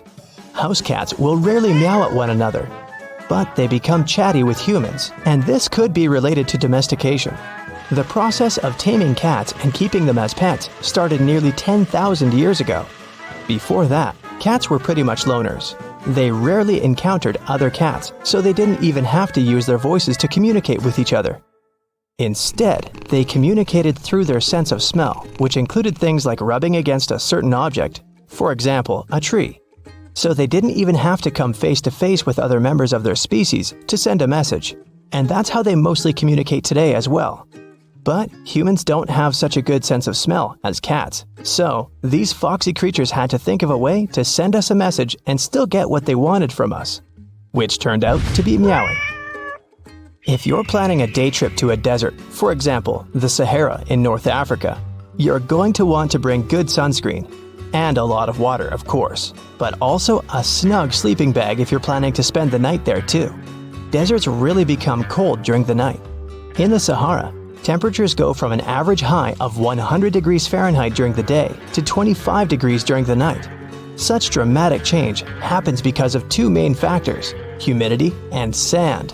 Sand doesn't retain heat that well. When light and heat from the sun reach a desert, sand grains from the top layer absorb heat. But they release it back into the air relatively quickly. So during the day, the sand radiates the energy coming from the sun, which eventually heats the air and leads to extremely high temperatures. And during the night, the sand is quickly losing heat once again. But this time, there's no sunlight that would reheat the desert. That leaves the sand colder than before and leads to such low temperatures. In arid deserts such as the Atacama Desert in Chile and the Sahara, the humidity is extremely low. That means the amount of water vapor in the air is almost zero. Unlike sand, water does well to store heat. Water vapor in the air traps heat close to the ground. It's like you cover the ground with a huge blanket. That way, you stop it from dissipating into the atmosphere. Also, when the air has a high level of humidity, it requires more energy to heat up. That means it takes more time for that same energy to disappear and for the surroundings to get colder. Since there's almost no humidity in deserts, such areas can both quickly heat up and cool down. If you microwave water for tea, it will taste worse than when it's made with a kettle. That's because the temperature of the liquid is the main factor for a good tea. Water should reach a rolling boil before you pour it over tea leaves, whether they're loose or bagged. It's an easy thing to do with tea kettles, both the electric and stovetop varieties. When the burner or the electric heating element is on, the water at the bottom of the vessel warms up. As it's getting hotter, water through the rest of the kettle comes to the boiling point. A microwave doesn't heat from the bottom up. It creates electromagnetic waves that randomly jump around the box. You probably notice when you try to reheat leftovers, they end up partially frozen in some spots and extremely hot in others. The same will happen with water because it's hard to control microwave energy. Overheated liquid won't be good for tea either. When water goes above 212 degrees Fahrenheit, which is the boiling point for water, it can destroy the compounds that give a tea its specific flavor. Have you ever wondered why those electrical plugs most Americans use have holes in the prongs? The story dates back to the early 20th century when Harvey Hubble Jr. invented different types of electrical plugs. He started with the detachable electric plug, which was the first ever of that type. Some of his designs had prongs with indents, those aligned with tiny bumps inside the electrical sockets. Such an indent and bump system secured the prongs in place after people would insert a plug into a socket. At some point, these indents gave way to holes, which worked in the same way. But that's just part of the story. Most of the modern outlets don't even have bumps anymore. They keep plugs from falling out of the wall by using friction and pressure. Today, some manufacturers insert a rod through all the holes in a line of prongs. That's how they lock them in place while encasing them in plastic. Some also say the holes save metal, which cuts costs of manufacturing in the long term. You can easily remove Post-it notes because their adhesive is not even. Sticky notes feature a plastic adhesive. It's spread out in blobs across that sticky part of the paper. When you slap a Post-it onto a bulletin board, not all the blobs, that are technically called microcapsules, will actually touch the surface to keep the paper stuck there. You can easily unstick it. And then, when you want to reattach it to something else, those blobs of glue that are left unused will take over the role of the adhesive. Eventually, you'll use all the capsules of glue, or they'll simply get clogged with dirt. So the note won't stick anymore. It's very satisfying to chew gum because it's made of rubber. Gum from before had an elastic texture because of something called chicle, a natural type of latex rubber. Now you can chew your bubble gum easily because it's made of synthetic rubber. Some of these are used in car tires too, while others are used in Elmer's glue because they mimic the effect of chicle. Office buildings are a bit taller during the night. When the employees are finished with work, they all go home. Tall office buildings get slightly taller. For example, a 1,300-foot tall skyscraper will shrink about 0.03 inches under the weight of 50,000 people inside, assuming they're all an average weight. You could actually heat your house with just 70 people. If you've ever been trapped in a small crowded room, you know people give off body heat. So you'd need about 70 people in motion to warm up your home in the winter using just their body heat. Or maybe 140 people standing still, if you consider the house uses 4 electrical storage heaters and humans radiate approximately 100 to 200 watts of heat in normal conditions. Why does glass break so easily? It's because its atoms are not very tightly arranged. Unlike other solid material like metal, glass is made up of amorphous, which basically means structureless, loosely packed and randomly arranged atoms. These atoms can't rearrange themselves that quickly to retain a firm structure, so glass collapses and fragments shatter everywhere. Do you know why airplane passenger windows are mostly below eye level? Aircraft are way cheaper, stronger, and easier to build without windows, but they're there because many people like the view, particularly about 100 years ago when flights were often conducted at low altitudes. Also, if some passengers are feeling sick, looking out the window can help them reconnect their sense of balance, as their eyes are continually reporting what's going on around them. Windows in this position also help distribute the load around them more evenly. The floor of the cabin where people sit isn't all the way at the bottom of the aircraft, which is why windows end up being quite low compared to both the overall volume of the cabin itself and the eye level of the passengers sitting down. Water feels colder than air at the same temperature because it's denser. Because of that, your body loses heat 25 times faster while surrounded by water than it would if it was surrounded by air that was the same temperature. Since it's so dense, water has a high heat capacity, which means it takes a lot of heat to raise its temperature just a little bit. Water is good at both retaining heat and cold. That's why the ocean is way cooler than land, and at the same time, the hot soup stays hot for a long time. Water is also a pretty good conductor, which means it effectively transfers either heat or cold to the human body. Have you ever wondered why water cleans so well? It's because of its asymmetrical molecules. They are made of 2 hydrogen atoms stuck to a single oxygen atom, which means they're triangular. That's why they have a slightly different charge on their different sides, similar to a magnet. The oxygen end of the molecule is slightly negative, while the hydrogen is slightly positive. Because of this feature, water is great at sticking to other molecules. So when you want to wash away dirt, water molecules will stick to the dirt. They'll pull it away from the surface the dirt was on, no matter what it is. This is why water has surface tension. It's capable of sticking to itself too. House cats share some similarities with big wild cats, but one of the things that sets them apart is their vocalization. The majority of large cats, like tigers and lions, will roar loudly so everyone knows they're coming to defend their territory. But with house cats, most of the time, you'll just hear purrs and meows. That's because of the physiology of their throat and voice box, which helps create these feline vocalizations. So a cat can either roar or purr, but no cat can do both. Bobcats, cougars, house cats, cheetahs, they purr. Purring is specific because a cat creates it when it breathes in and when it breathes out. Roaring has evolved in a particular lineage of big cats, which includes tigers, lions, jaguars, and leopards, except the snow leopard, who lost this ability. They are capable of roaring because of the bendy bones in their throat. Mammals have their voice box in the throat, where air passing by its structures produces sounds. The vocal cords in the hyoid bones are the two main parts of the larynx that create different vocalizations in cats. You probably also prefer the pulse setting on your blender. And why wouldn't you? It just works better, and that's because of turbulence. When a blender stops chopping up food and starts spinning it around in circles only, everything you put inside is spinning at the same rate. It's not really about blending ingredients together, but about something called laminar flow. That means all the layers of liquid are continuously moving in the same direction. When you use the pulse function, your blender adds turbulence, so the fruit chunks are not just rolling around the sides of the blender, but they are falling into the center, which is when it's easier to blend them.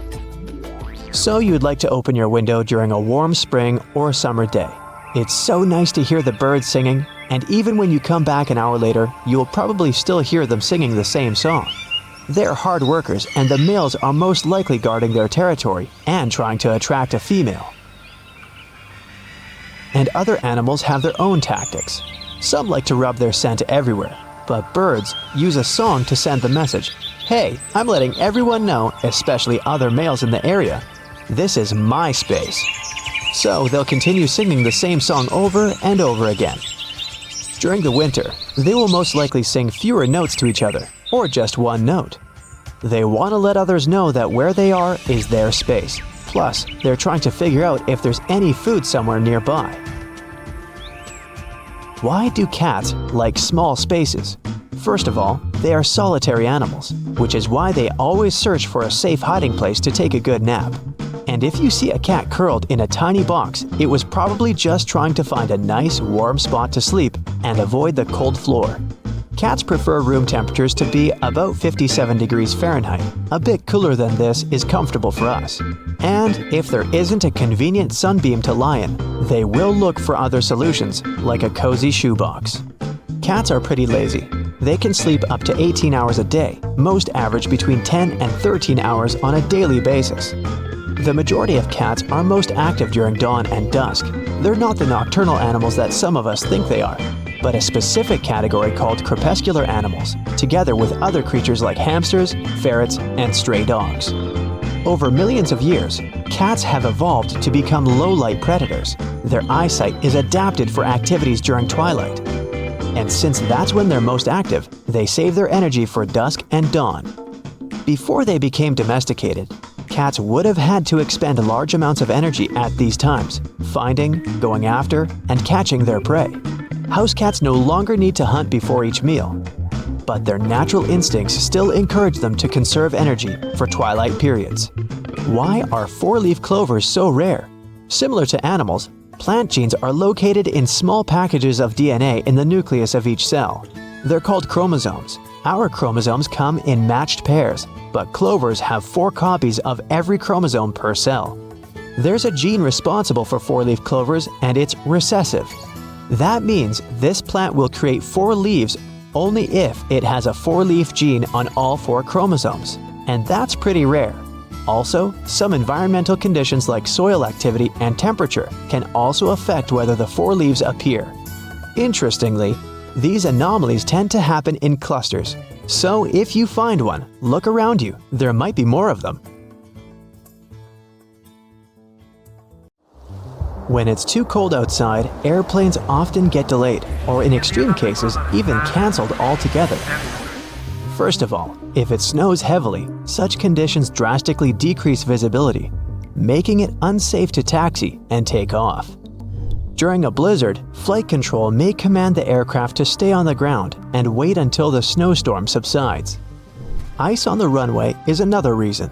An airplane's landing gear are nothing like a car's wheels, and they can't be equipped with studs to avoid skidding. But even if they were, a plane needs to develop speeds on the ground that are much higher than on an average road to take off successfully.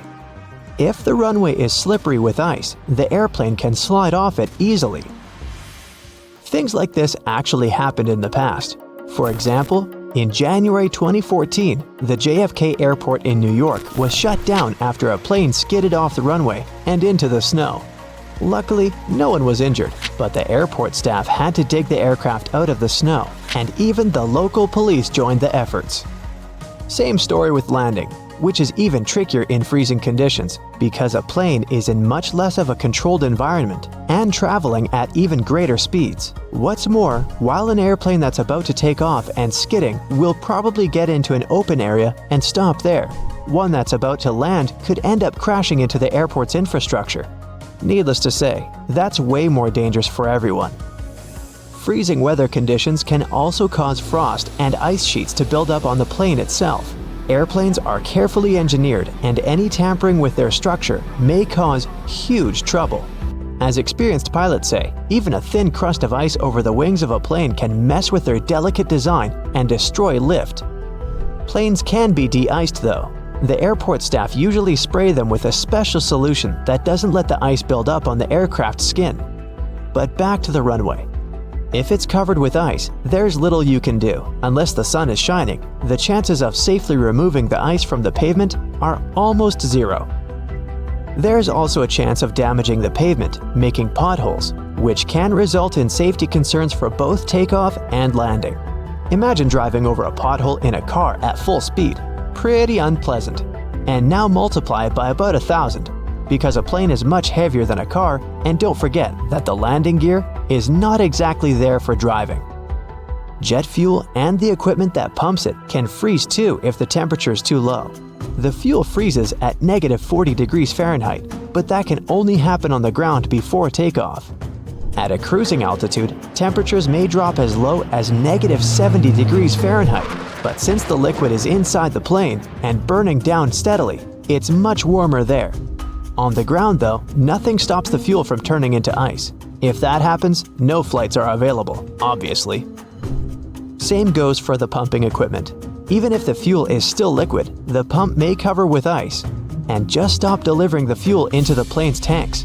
In the worst case scenario, it might even break down, leading to expensive repairs and prolonged delays in flights. Finally, ground crews have to do a lot of work before takeoff or landing, and they're all human after all, so they can't bear the freezing cold for too long. This issue is often resolved by tag teaming. One group of workers goes out in the field to do the job, while the other is waiting for them in a shelter. After 20 minutes or so, the first group returns to warm up, and the second one takes up the job where the first one left it. Although it's efficient, it still slows down the operations a lot, so that might also cause delays. But despite all the trouble freezing weather can cause, it's actually more beneficial for a plane than extreme heat. Cold air is denser than hot, so planes gain more lift and stay truer while in the air. They're more easily controlled in flight too. Air molecules are slower and closer together, creating a steady flow of air around the wings and cockpit. At high altitudes, the air naturally becomes thinner as the air molecules spread out and become more scarce. That's exactly why planes can't get to the upper layers of the atmosphere. There's just not enough air there to create sufficient lift. The same happens when it's too hot down on the ground though. Air molecules get faster and spread out, meaning the plane's wings don't have as much air to push off and get into the flight mode. To take off in extreme heat, a plane has to move much faster to generate enough air resistance and lift. But to move faster, the plane needs its engines to work better, and that's also impossible when it's too hot. As the air gets thinner, the amount of oxygen decreases too. And jet engines use oxygen in the atmosphere for combustion. When they lack this crucial element, they can't convert enough energy into thrust, meaning slower acceleration and worse energy output overall. So the problem is that the plane has to have a longer runway distance to build up enough speed and lift to take off. But it can't because its engines are not working to the best of their ability. This usually doesn't cause trouble, but only up to a point. When the temperatures on the ground level reaches about 120 degrees Fahrenheit, some flights can get cancelled because it's simply dangerous for them to try and take off. Other planes are more heat resistant and powerful, but that also depends on the heat. Some aircraft even have to reduce their weight by removing part of their fuel, cargo, or even passengers when it's too hot. Lighter load means better acceleration before takeoff, and it doesn't help to avoid cancellations, but it also means planes aren't working to their full capacity. The average cruising altitude for an airplane is about 35,000 feet. They don't technically need to be so high up, but that altitude gives the best speed and efficiency. Air gets thinner at higher altitudes, which means less wind resistance, but less lift. For most commercial aircraft, the area between 30,000 and 40,000 feet is the sweet spot where the two factors balance out. You probably still aren't using a laptop from 1999, and your computer isn't flying at close to the speed of sound. Fortunately, planes have a much longer lifespan than computers. There are airliners from the early 1970s that are still just fine. They might not be able to keep up in terms of speed and fuel efficiency, but older planes are no less safe than their modern counterparts. Contrails, those white trails airplanes leave behind them at high altitudes, are easily mistaken for engine exhaust, but most are nothing more than water vapor. During a flight, moisture in the air collects in the engines before being vented with the exhaust. The hot, wet air leaving the engines mixes with the cool, dry air found at high altitudes, resulting in long, thin lines of vapor.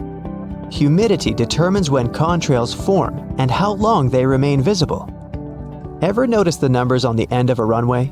They're actually used to show the pilot which direction the plane is facing. For example, the number 36 is short for a heading of 360 degrees or due north. Along with numbers, the letters R and L indicate if the nearest runway is to the right or left. The lights on the tips of a plane's wings are called position lights or navigation lights, and they're used during times of reduced visibility. They help planes to see each other in the dark and can also tell pilots what direction an aircraft is traveling. The red light marks the tip of the left wing, while the green light is on the right. The third light is white and found on or near the tail. It might seem odd that the flight crew cares whether your window shades are up or down. The main reason is so that the passenger's eyes can adjust to the outside light. Mostly, it's just a matter of getting people on and off quickly. But in an emergency, the last thing they want is people stopping to blink before they evacuate the plane.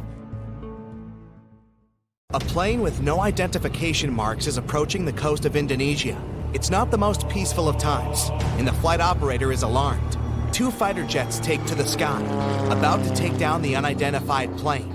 It's all about to end in a disaster when the fighters notice one strange detail. December 1st, 1941. Captain of a Boeing 314, Robert Ford and his team are preparing for one of the longest flights on one of the biggest planes in the world. The Boeing 314 Clipper California is a high-capacity seaplane. It has no landing gear, so it can only land on water. Its length is 100 feet, and its wingspan is 150 feet. This is more than a 6-story building, and on board this plane, there is a restaurant, resting areas, and even a room with a bed. Despite its size, the Clipper California can stay in the air for more than 18 hours. Captain Ford doesn't suspect what is awaiting him ahead. He gets on the plane. Their flight is bound from San Francisco to Auckland, New Zealand. The first stop is Los Angeles. There's no problem with this. The next stop is Pearl Harbor. The flight is going fine. December 7th, 1941. It's been 3 days since the plane left Pearl Harbor. The last final step of the journey remains: flight to New Zealand. At this moment, Captain Ford receives an order to return the plane to the nearest Allied base. The way back is closed, so the plane continues to fly to Auckland. The Clipper lands safely at the Auckland airport and receives an order that seems impossible. Robert Ford and his team must paint over all the registration and identification marks on the plane and deliver it to LaGuardia, New York. Then, fly across the world. This is an uncharted route with a length of 23,000 miles. In the entire history of aviation at this time, no one has flown such a distance. The team doesn't have maps or modern navigation devices. They don't know the lands they will fly over. They don't know who they may meet on their way and at which airports they will land. They must maintain and repair the plane themselves, extract fuel, and plot the route. At the same time, they have almost no money. Immediately after receiving the order, the team goes to the Auckland Library. They study all the atlases and maps to create a detailed flight plan. First, they need to get to Australia, then fly to Africa along the coast of Asia, and then they should go to the US. The crew paint all over the signs on the plane and prepare for takeoff. Fortunately, before the start, one banker finds about their situation and gives them $500. The plane takes off. The team didn't notice they forgot to paint over the American flag. In a few days, it will save their lives. Before Australia, they fly to New Caledonia to evacuate a group of people from there and deliver them to Australia. The operation is successful. In Australia, the team needs to refuel the plane. They don't find special transport for Clipper services at that airport, so the crew themselves transport 800 cans of gasoline. And here's an important detail. The Boeing 314 doesn't use conventional fuel. It needs to be filled with special high-octane aviation gasoline. Early in the morning, the Clipper takes off and heads to Indonesia. The flight is going fine. They are approaching the airport. Meanwhile, the captain of the base where the Clipper is supposed to land notices an unidentified plane. He doesn't know who's flying it and from where. No one warned him about it. It may be an enemy plane. 2 fighter jets take to the sky. They are approaching the Clipper and don't see any identification marks on its body. The pilots are about to attack, but at that moment, they notice an American flag. If Robert Ford hadn't forgotten to paint it over, then everything would have ended badly for him and his crew. The fighters allow landing. The Clipper lands on the water.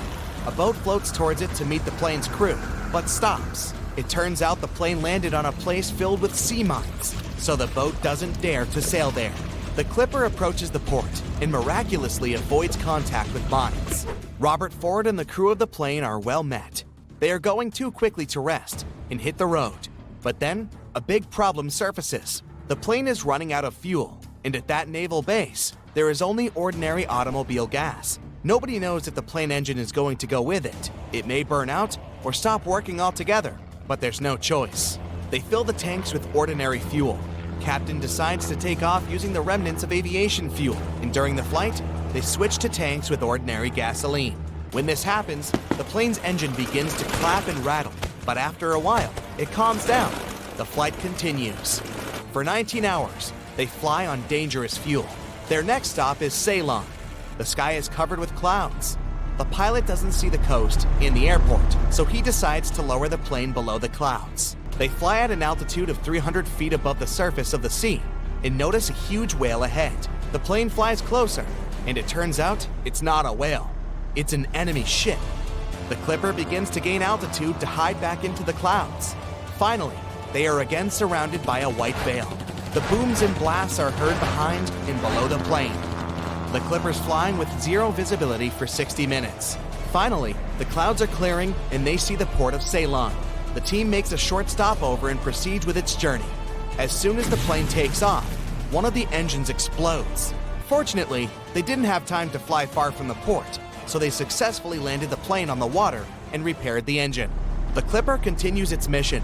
Now, Robert Ford's team flies mainly over land. This is very risky, since the aircraft doesn't have landing gear and it can't safely land on solid ground. Finally, they get to the Congo. The team has a great time here, gains strength, rests, and most importantly, gets high-octane aviation gasoline. Things are going great, but there's another ordeal ahead. Now, the aviators will have to make the longest flight in their journey. Their next stop is a port town in Brazil. And the distance to it is 3,500 miles across the ocean. The maximum flight distance of the Boeing is 3,700 miles. Any deviation from the course or a strong headwind can easily prevent the aircraft from reaching the port.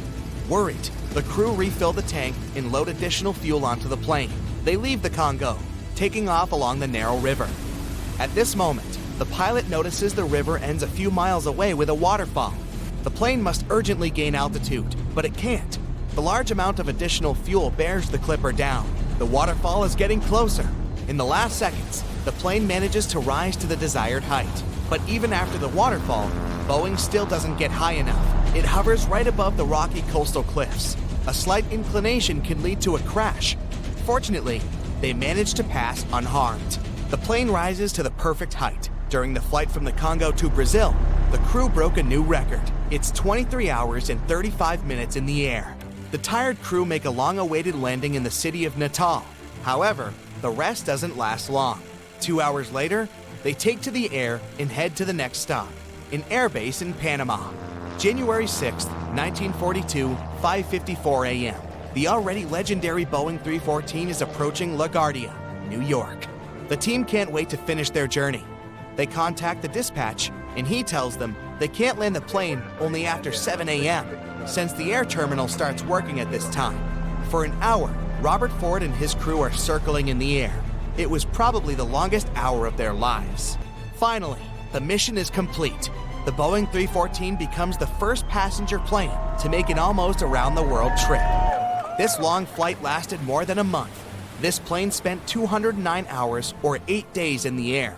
During this time, it covered more than 30,000 miles and made 18 landings. Joseph Walker is about to have an historic flight, but he does not know of it yet.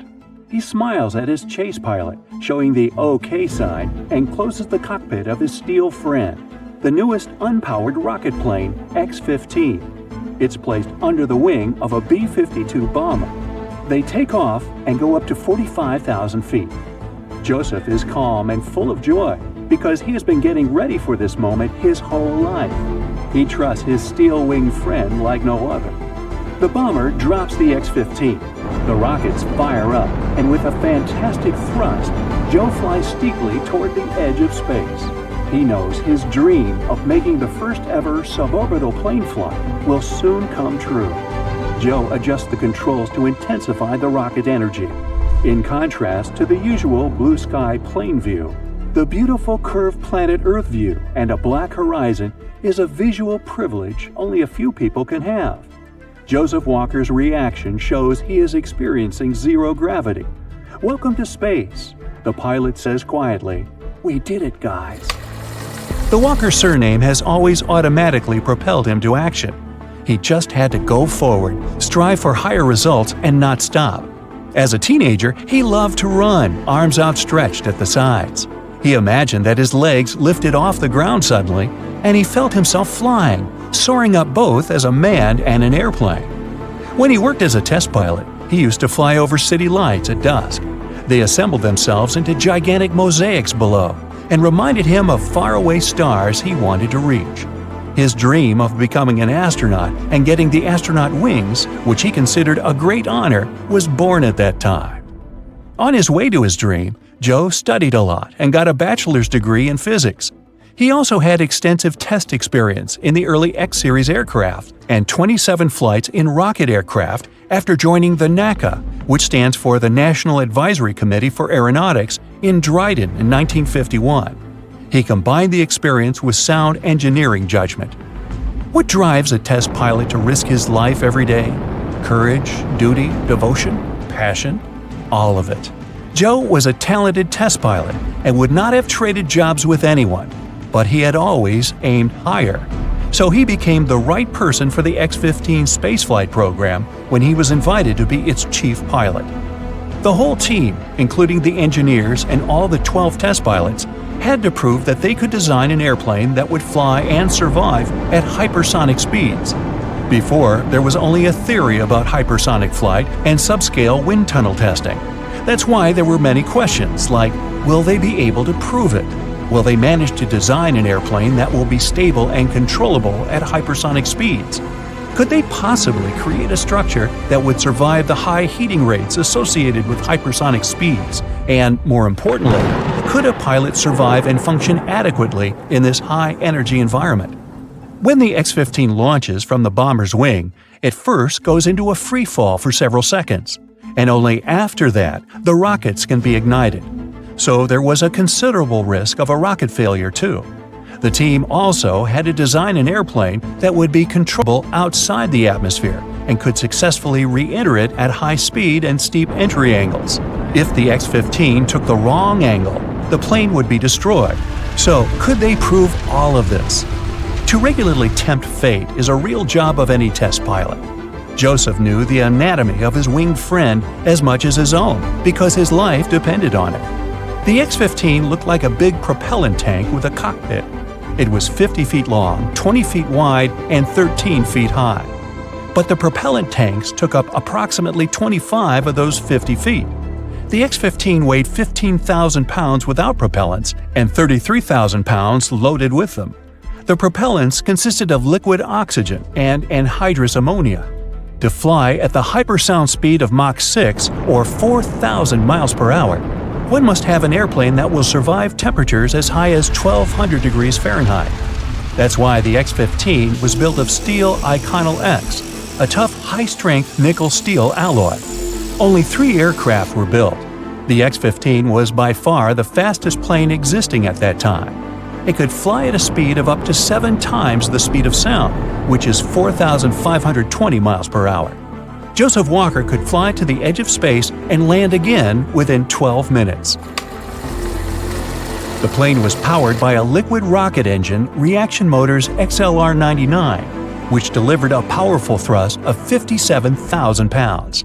During Walker's first X-15 flight, he was unaware of how much power the rocket motors had, and he was slammed into the pilot's seat yelling, "Oh wow!"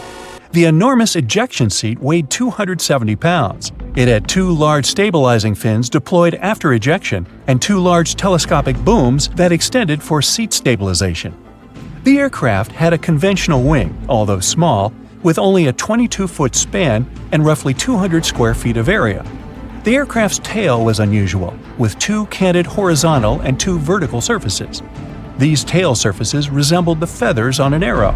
They served the same purpose, keeping the aircraft stable and pointed in the right direction. The upper and lower vertical tail surfaces were pretty large and thick compared to conventional airplanes. They were wedge-shaped in cross-section with a sharp edge in front and a broad base at the rear. This provided additional stability and prevented the aircraft from swapping ends at extremely high speeds. The airflow sensor on the airplane's nose determined the airflow direction and impact pressure. This sensor was referred to as the ball nose. It was servo-driven to align with the airflow affecting the aircraft's nose. From this, the engineers obtained the angle of attack, the side slip inclination, and the impact pressure of the air flowing over the aircraft. The ball nose was cooled with liquid nitrogen to prevent it from melting during high-speed flight. Walker sometimes liked to playfully bet with his fellow test pilots who would be the first to lift the rocket plane above the Kármán line, the internationally accepted boundary of 62 miles. On August 22, 1963, during Flight 91, Joseph Walker sets a world record of the highest altitude of 67.08 miles reached by an unpowered plane X-15. The X-15 is hoisted up to the pylon on the B-52 wing. The hoists are located in the X-15 servicing, fueling, and mating areas. All pre-flight checks are completed. Takeoff. The X-15 is the first aircraft to utilize an inertial platform and a computer. Standard barometric instruments are almost useless in the X-15. Joseph has them on the instrument panel, but he only uses them during landing because they don't work at high altitudes or outside the atmosphere. For a sizable portion of the flight, he uses inertial data for control and guidance. Launch. The X-15 drops away from the bomber and gets into a free fall for several seconds. Then the rockets start by burning within 85 seconds, producing extreme power. Joseph pulls the plane up at a steep climb-out angle to start forming a long parabola and comes out of the atmosphere. The pilot has good visibility since the windows are next to his head. One very unusual thing about the visibility out of the X-15's windows is that the pilot cannot see any part of the airplane. He cannot see the nose, he cannot see the wings. Nothing. Typically, pilots use the nose and the wings in an aircraft for attitude reference. In the X-15, all Joseph has for a reference is the window frame, which is very disorienting on the one hand. But on the bright side, such a panoramic view is just right to enjoy the splendid horizon, a boundary between Earth and space. Joseph thinks how quiet it is here, like nowhere else. Mission completed. Joseph completes a perfect parabola and re-enters the atmosphere successfully. The X-15 is like a tough old bird that pops and bangs as it accelerates above extreme speed. But it all hangs together and gets Joseph Walker back home. He is ready to start a glide, landing from space. The X-15 has some outstanding features that significantly enhance the safety of landing. It has highly effective speed brakes, which are essential in an unpowered aircraft to adjust energy and ensure a pilot gets back to the ground safely. The more effective they are, the more precise the control of the power and the more accurate the landing. It's hard to imagine, but the pilot lands the X-15 only about 11 minutes and 8 seconds after its launch, having gone through the distance of 337 miles. Joseph Walker makes history as the first civilian test pilot flying to space by a rocket plane twice. Despite all the risks of the X-15 program, the courageous test pilots pushed the very limits of their piloting skills and physical health to master groundbreaking experimental technology. The program's overall success helped develop the Space Shuttle program and paved the way for NASA to continue to the Moon decades later. Joseph Walker got a lot of awards and the cherished astronaut wings, but only many years later. The Lunar Landing Research Vehicle, used to develop piloting and operational techniques for lunar landings, was trusted to be piloted by Joseph, and the famous moon crater Walker was named in his honor. Each airplane carrying over 19 passengers must have a crash axe. You will see it installed as a firefighting device. That way, if there's an electrical fire, crew members can cut away the cockpit or some other panels. The pilots can actually break the windscreen if something bad happens and people need to evacuate. Passenger planes are mostly white to protect them from solar radiation and its effects. Aircrafts need to remain cool at airports in particularly hot countries, while passengers are going in or out. Brilliant white paint can bounce the sunlight back. It also protects some parts of the plane that are made of composite materials and prevents their damage since there's higher ultraviolet radiation at high altitudes. Commercial planes must get to speeds of at least 155 miles per hour to achieve stability and safety at takeoff. Some smaller planes can sustain altitude even at speeds of 30 miles per hour. But when speeds are that low, the plane can easily get destabilized and could even fail the takeoff. The white trails that planes leave behind, also known as contrails, are created because of water vapor. Vapor is produced during the combustion of fuel in plane engines. When the plane reaches its cruising altitude of 32,800 feet, temperatures get quite low, about -67 degrees Fahrenheit. It's really cold. So, the water turns into particles of ice. How long these particles are going to remain visible mostly depends on humidity. The higher the level of humidity is, the bigger those trails get and remain visible even long after the plane has disappeared. Airplanes all over the globe get struck by lightning almost on a daily basis. A regular airplane in commercial service gets hit on average once a year. How often it happens depends on a couple of things. First, how many landings and takeoffs the plane performs, since lightning mostly strikes at heights between 5,000 and 15,000 feet. It also depends on location. For instance, it's more likely for a plane to get struck by lightning around the equator and in some other parts of the world. Modern planes are designed to withstand such strikes. They have to go through special lightning tests to prove they can cope with strikes. planes mostly fly at altitudes of up to 7 miles. There are some benefits like the thinner air or producing less aerodynamic drag, which also means less fuel consumption. The temperatures up there are lower, which makes the jet engines more efficient. That part of the atmosphere is also less turbulent, which helps make flights smoother. Some planes have already gone into space, but not the ones you see at the airport. Those classical planes need air to go up, and space is basically just a vacuum. The first plane that reached space was designed around 70 years ago. During its first flight, it generated lift and stability using its thin, stubby wings. It traveled more than 5 times the speed of sound. There are at least 1 sextillion planets out there in our universe. To give you an idea of how huge this number is, our planet weighs almost 1 sextillion times more than some animals like a bear. None of these planets are cubic, triangular, or any other shape. They're all round. At its beginnings, a planet is just a cloud of dust and rocks that rotates around a central star. Dust and small pieces attract each other because of gravity, and they keep doing it until they form a blob.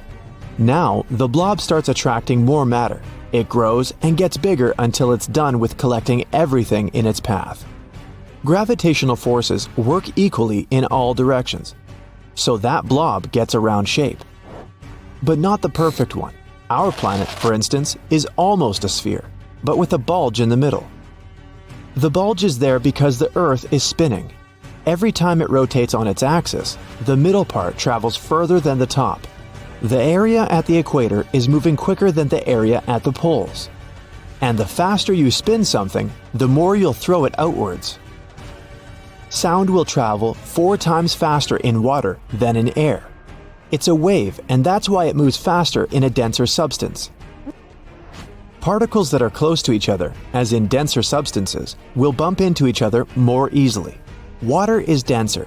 There are 800 times more particles in a bottle of water than in the same sized bottle filled with air. Bubbles are round because they occur in a thin film, such as one of soapy water traps air. The molecules in the film attract each other.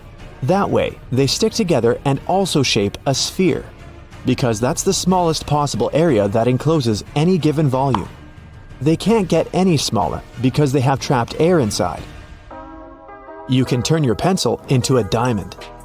If you apply a temperature of 2,550 degrees Fahrenheit and pressure of 55,000 atmospheres, you can transform graphite into diamond.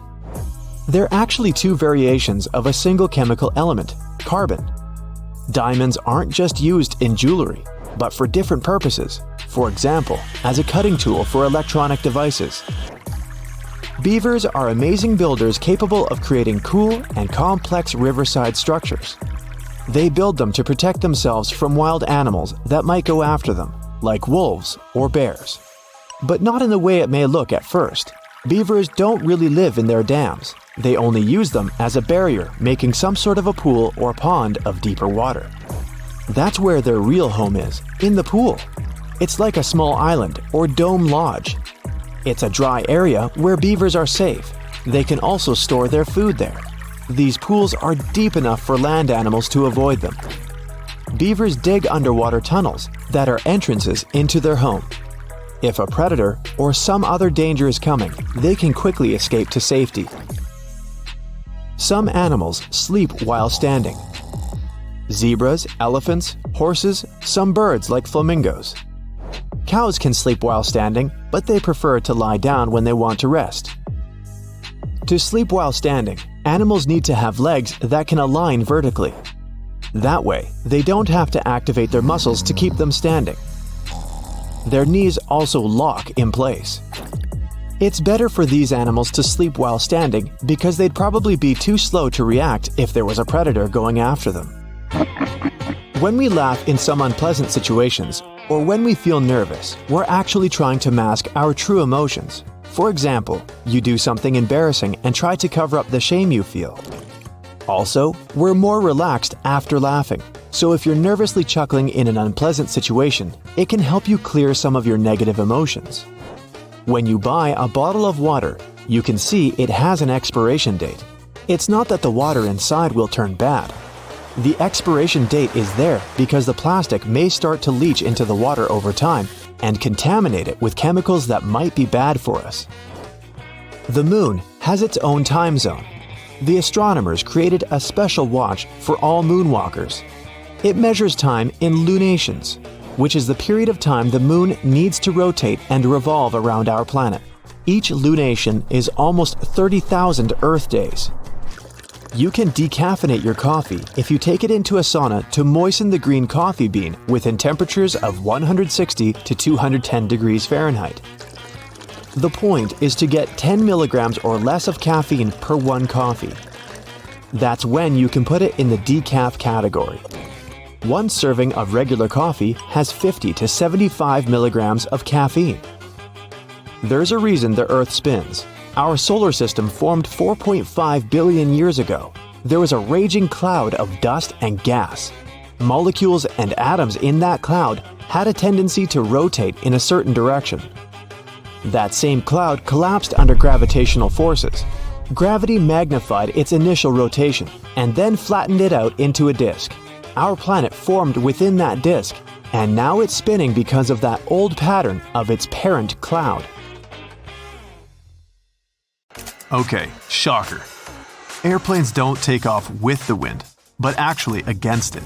I'd think that if you take off with the wind, it pushes you forwards and helps you fly faster, but this is wrong. So I did some digging for us. We should think of an airplane as a kind of kite. To make a kite fly, you launch it against the wind, and so it flies. Here's how it works. There are 4 forces of flight: lift, weight, thrust, and drag. The lifting force is generated because of the differences above and below the kite. Above the kite, the speed of air is higher than below it. So, the pressure below is higher than that of the pressure above, and the kite is pushed forwards. This is the lifting force. There's also an opposing force, the force generated by gravitation that pushes the object down.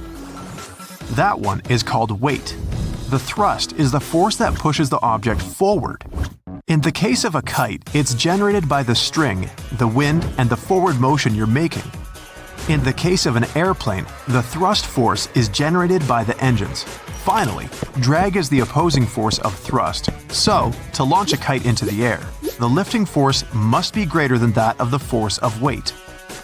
Then, to stay in the air, all 4 must stay in balance. Lift must be equal to weight, thrust must be equal to drag. The moment the plane takes off, going against the wind helps to generate the needed lifting force faster. Yes, going against the wind does decrease the ground speed of an aircraft, but that's not the speed we need. An airplane flies due to the speed of air flowing over the wings.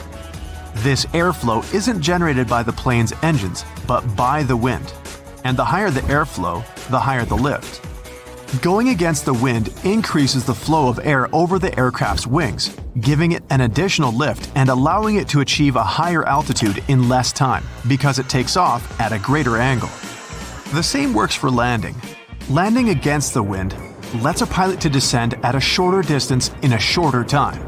The airflow and the lifting force are the things that are responsible for turbulence. The direction and speed of the wind, and therefore the airflow, isn't constant over time. Sometimes it changes pretty quickly, like 100 times per second.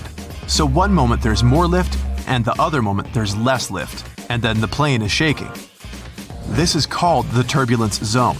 It's not dangerous at all, it just means that you fly through the zone of a highly constant wind, and that's all. So if a pilot is given the option of how to take off, they'd pick to take off into the wind. It's not always the case, and it's not a problem taking off with the wind, but going into it helps a lot. Many airports are designed so that most runways are taking the direction opposing the most typical wind direction of the area. Also, taking off and landing are the most dangerous stages of any flight. That's because the pilot has less time and space to react to any occurring problems. In the air, even if both engines stopped working, a plane won't just start falling. Instead, it'll start gliding through the sky, losing about 1 mile of altitude for every 10 of them going forward. So, the pilot will have about 8 minutes to react and find a safe place to land. During takeoff and landing, the time is limited. If an engine fails, the pilot will have seconds to decide if they should still take off and deal with the problems in the air or cancel the flight.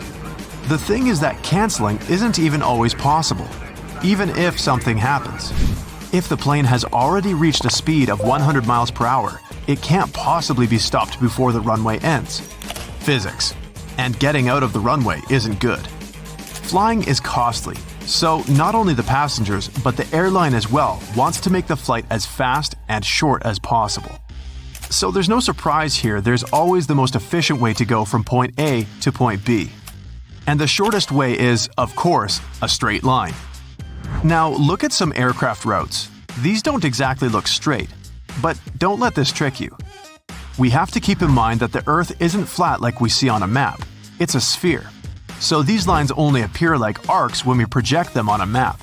In reality, they're pretty much straight. If there's an efficient way, this means that every airline and every plane wants to fly this way.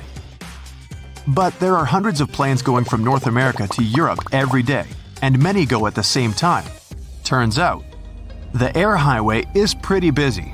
So how come the planes never collide? That's because before a flight starts, the crew make a strict flight plan that is uploaded to the aircraft's computer, and that pilot will have to follow.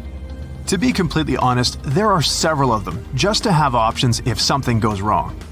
What helps to avoid any colliding is that the airspace is three-dimensional, and the planes don't only fly in several lines as cars, but also at different altitudes. Air traffic is managed by dispatchers who watch for planes and control that they don't get closer to each other than 3 miles. There's also flight level regulations. All the westbound flights fly at even-numbered altitudes, like for example 34,000 feet or 36,000 feet, and all eastbound flights fly at odd-number altitudes, like 35,000 feet and 37,000 feet. This means that there's a couple of thousand feet between the planes flying in the same direction. To share the sky safely, each aircraft has to follow their own airway that even has a specific name.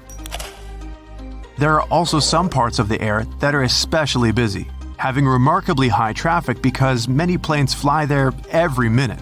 So, whenever an aircraft enters a busy zone, it has to stick to a very specific route. So, usually, commercial aircrafts fly on the altitude between 31,000 and 38,000 feet. This altitude is reached within the first 10 minutes of the flight. So, why so high?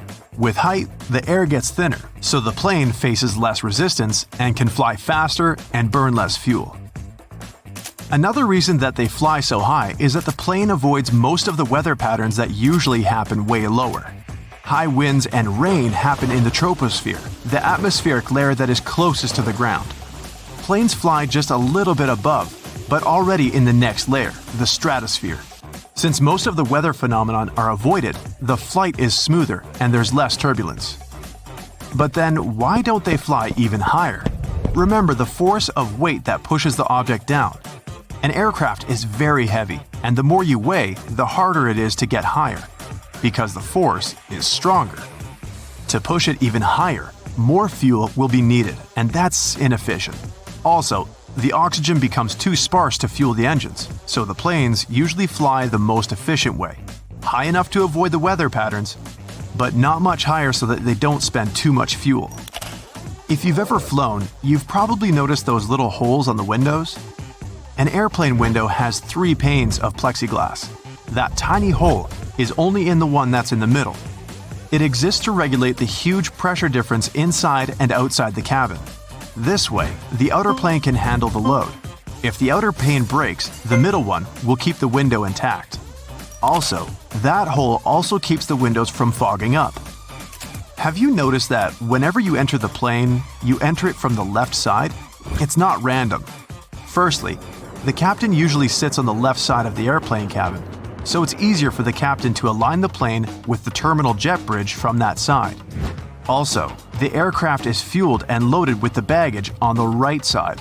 With passengers loading the plane from the left side, the crew can do their job undisturbed. A shadow is cast when you have an object in the path of light.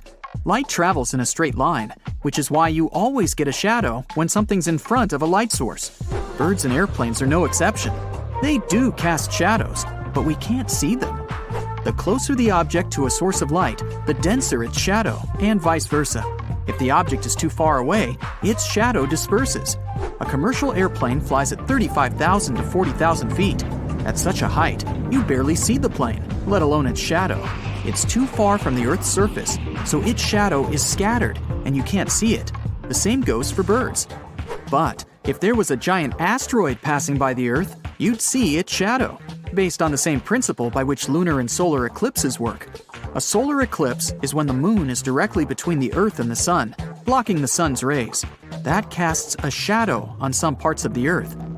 The moon is 400 times smaller than the sun, but it's also 400 times closer to our planet than the star, which is why they seem the same size in the sky. But since the moon is smaller, its shadow is not big enough to cover the whole Earth, so it's only cast to some parts of it. Lightning is never a triangle, straight line, or circle. It has a zigzag shape. Lightning is an electric current, like those you have in your house, except this one is much more powerful. It always takes the path of least resistance. There are lots of things in the air, like dust particles, gases, and other substances, so it's uneven and irregular. Let's say you have a mound of sand. When you pour water, it won't flow downward in a straight line, but in specific patterns, seeking the best way through the sand. The same happens with lightning. Antarctica has icebergs that look like giant ocean waves frozen in motion.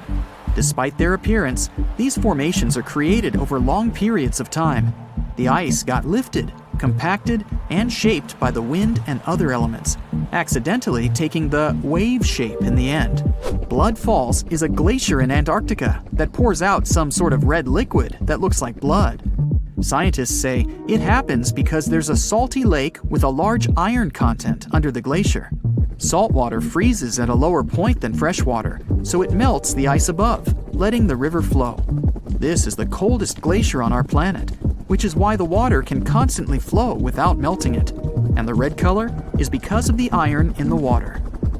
Antarctica is the only continent where you can't find reptiles.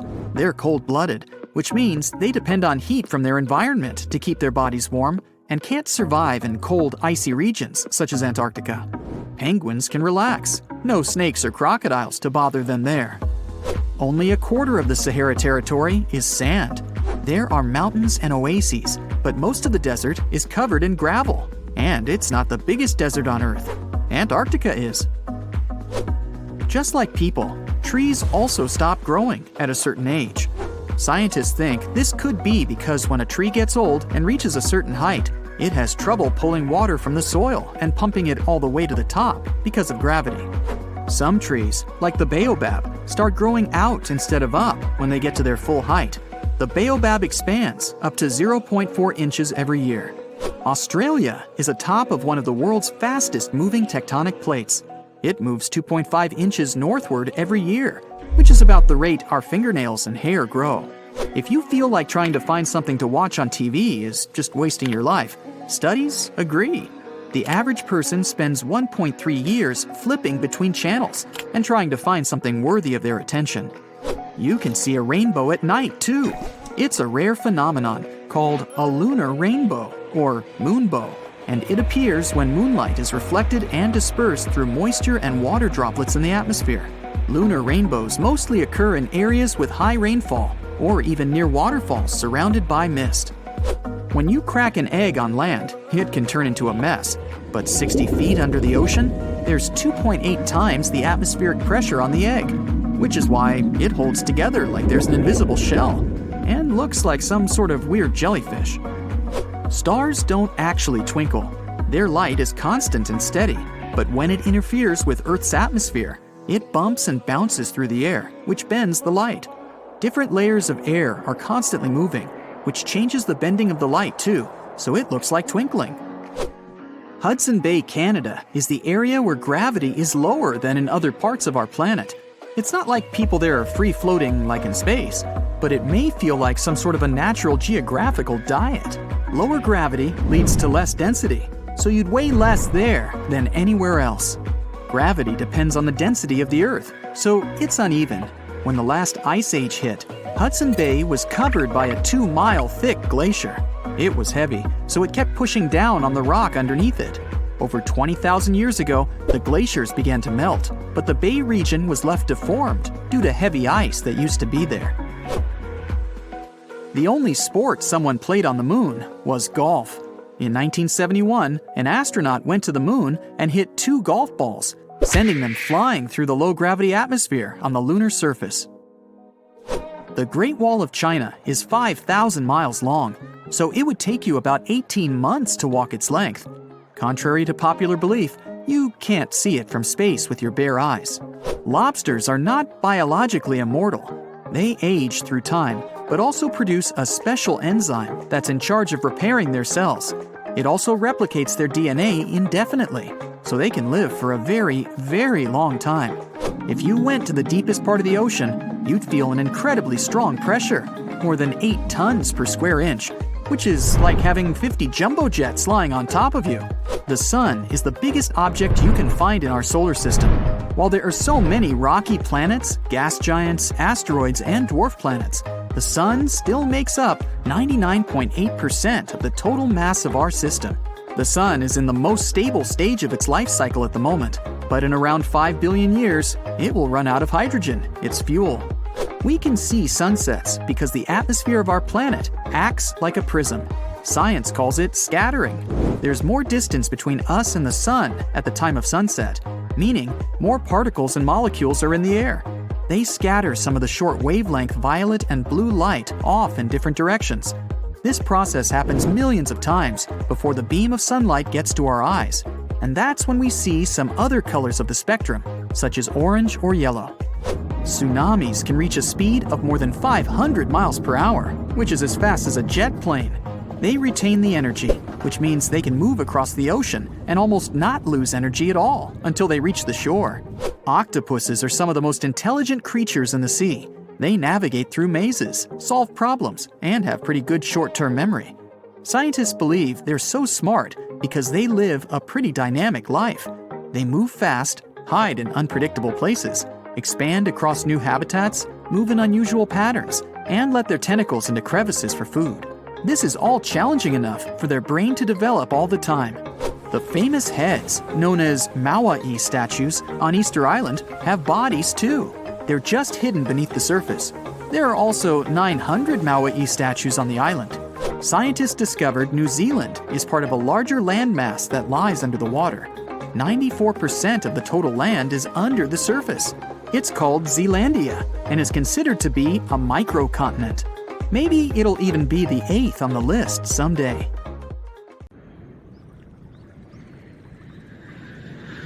So you take off from New York Airport and head to London. You gain altitude, and then you are sharply pressed into the back of your seat.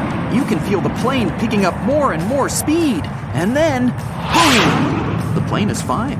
That boom simply means that you've passed the speed of sound, and you're now traveling faster than 761 miles per hour. At that speed, a trip across the Atlantic Ocean to London takes about 5 hours. By comparison, conventional subsonic planes like the Boeing 747 can cross the ocean in about 8.5 hours. Right now, we have a non-commercial supersonic aircraft.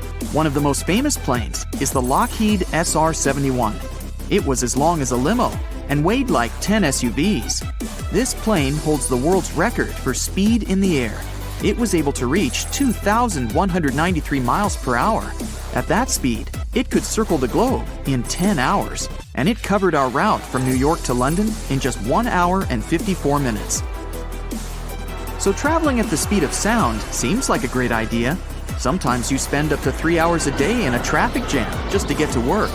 Imagine if you could travel between continents in that time. The Concorde supersonic plane was supposed to do it. This plane was as long as half a soccer field and had a wingspan the size of a basketball court. The empty Concorde weighed almost twice as much as a Boeing 737, and it could carry about 100 passengers. The Concorde could go over twice the speed of sound, but it required an incredible amount of fuel. The flagship of transatlantic flights, the double-decker Boeing 747, burned 1 gallon of fuel for 80 miles per passenger. Concorde burned 1 gallon for only 17 miles per passenger. Given fuel prices, Concorde tickets cost almost 5 times as much as a regular plane, and although it could fly almost twice as fast, it was not allowed to do so. It's all about the sonic boom. When an airplane passes the speed of sound, a shock wave appears on its nose and tail. These waves merge into one and then reach the ground. And this supersonic boom doesn't just appear at the very moment when the plane gets to supersonic speed. It appears continuously. So when the Concorde flew at top speed, it made a sound similar to the constant beating of drums. And to feel this level of noise, put your ear to the wall and ask your friend to start drilling the wall from the other side. So naturally, Concorde was forbidden to fly faster than the speed of sound over land, and it only used its full power when flying over the ocean. When we travel, we spend a lot of time driving to the airport. Then we go to check-in, go through passport control, and wait for boarding. Then we go through passport control in another country, pick up our luggage, and drive to our destination. It all takes a lot of time, and flying at high speed doesn't bring that much change. So Concorde was inefficient, expensive, and noisy. Before long, supersonic airplanes went on the shelf for several decades. But maybe they'll be back soon. Aviation AS2. It's a private supersonic jet in development. It's as long as 3 school buses and has a wingspan almost like a Concorde. It can reach a speed of about 925 miles per hour and will be able to cover the distance from New York to Los Angeles and back. Modern engines have made it more fuel efficient and less noisy, but the supersonic boom is still a problem. NASA is developing the X-59 Quest experimental aircraft to study how to deal with supersonic waves. The plane is slightly longer than a train car and with a wingspan as long as a limousine. It's expected to fly at 940 miles per hour at an altitude of 55,000 feet. That's 1.5 times higher than conventional commercial airplanes fly. Its narrow shape and small wings near the cockpit should prevent sound waves from appearing, and the long distance to the ground should give the sound waves time to slow down. Engineers expect the volume of the supersonic boom on the ground to be about 60 decibels. That's 1,000 times quieter than Concorde, and it won't feel like a drill behind a wall, but like the noise of a washing machine. If engineers solve the problem of loud noise and allow the planes to fly at supersonic speeds above the ground, they'll be able to fly from New York to Los Angeles in 2.5 hours instead of 6 hours of a regular flight. The price of an aircraft like the Aviation AS2 will start at $120 million. That's 12 times more than a Cessna CJ4, for example, which uses less fuel and can take just as many people on board. But the huge Airbus A320 has been known to be bought as a private jet for $500 million. So if your time is valuable and you want to spend less time in the air, you can buy yourself a supersonic plane. The next supersonic passenger candidate is the Spike S512 supersonic business jet. It's a twin-engine airplane, almost as long as a Boeing 737, with a 58-foot wingspan. And it's much faster than the Aviation AS2. The Spike has a top speed of about 1,100 miles per hour. That's 450 miles per hour faster than conventional planes. The manufacturers promise that the aircraft can travel from New York to London in 3 to 4 hours, New York to Tokyo in 6 hours instead of 12, New York to Alaska in 3 hours instead of 6, and New York to Dubai in 6.5 hours instead of 12. The V-shaped wings and the long, narrow fuselage make it possible. Another important aerodynamic feature is the lack of portholes. Not to make passengers sit in the dark, there are TV panels all around the interior. These screens will show images from the cameras around the aircraft. So you'll see the same view you could see from an airplane window. But the Spike can only hold 18 passengers. This is where boom technologies come in. The airplane is very similar to the Concorde with its wings and long fuselage. It can hold up to 55 passengers. 2 engines are placed on the wings, and 1 more is in the tail. They will propel the plane to more than 1,100 miles per hour. These are turbofan engines, like conventional airplanes, so they won't use afterburners, and they won't make much noise. An afterburner is used in engines to create extra thrust. the fuel may not burn completely in the engine, and the exhaust gas can still burn. So it's ignited again, and you can see the fire just behind the airplane's engine. With engines like that, it would be 25% of the cost of maintaining this airplane over the Concorde.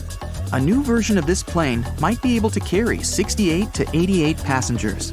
Boom makers expect ticket prices to be the same as a regular business class flight. So far, supersonic airplanes make too much noise, so they can only use all their power over water. Considering that there are about 1,750 flights every day over the Atlantic Ocean alone, supersonic planes can save time for travel. If you're looking for a plane that will fly completely silently, then you should take a look at electric planes, such as the Aviation Alice. It's a private plane that's equipped with 3 electric engines. It takes off and lands without the noise of fuel-burning engines and doesn't need long runways. So airports for private planes can be located right in the center of the city. It would significantly reduce travel time to the airport. Also, Aviation Alice is incredibly cheap to maintain. $200 for an hour of flight time compared to $1,000 for the same time in traditional private jets. The disadvantages of this plane are speed and range. On a single charge, the Aviation Alice can travel about 620 miles. That's like flying from New York to Detroit. And its top speed is only 253 miles per hour. That's slower than some sports cars. Half of all flights in the world are under 500 miles, so this electric plane could be an excellent replacement for giant fuel-burning airplanes. We just need to set up a network of airports and charging stations for them. It can be done at about 2,000 abandoned airports. There, you would board the plane like a bus, and it would take you to your destination. An airplane is a complex machine ingeniously designed to the very last detail. Yet some things about them still make no sense. Like the way deboarding is organized. Deboarding usually adds up to an extra half hour to flight time, but computer simulations show that it can be done 35% faster. All you'd have to do is deboard by aisle, not by row. Let's imagine a cabin layout with one aisle in the middle and rows of 3 on each side. First, left aisle passengers leave the airplane, then the right aisle. Next are the middle seat passengers on the left side, followed by those on the right. Finally, the left window seats, and then the right. It might be a problem for passengers traveling together, but it's a great way to avoid aisle blocking. One reason airlines aren't using this method just yet, they're more interested in making some extra money selling first class and priority seats. Chaotic boarding would work better than groups. The way it is now, by group, the plane gets loaded from the back to the front, after first, business, and priority classes, of course. The whole process would be much faster if people were allowed to choose their own seats on the plane. They'd feel the rush to grab a spot instead of standing around putting their carry-on in the bin. An even better way to cut down boarding time would be to let passengers board by aisle. First, all window seats, then middle, and aisle. Again, it would cut the time we have to wait for others to get their stuff put away. But for some reason, airlines ain't doing it. So, we've all been loaded onto the plane in the most ridiculous way possible. Basically, you're already on edge. Then, you just get more worked up from there. Get this. A survey by Gatwick Airport found that altitudes make passengers more emotional. Even if you aren't afraid of flying, getting to the airport and then through all the security and long lines can be physically tiring. Then come changes in air pressure, dry air, and often turbulence. There's also the emotional component of saying goodbye to your loved ones and the plane's environment with all those unknown sounds. All that put together exaggerates your emotions. The same survey mentioned that people are more likely to cry at movies in the air, even if they never do it on the ground. So, if you see me crying as I'm watching Shrek, it's the cabin pressure, okay?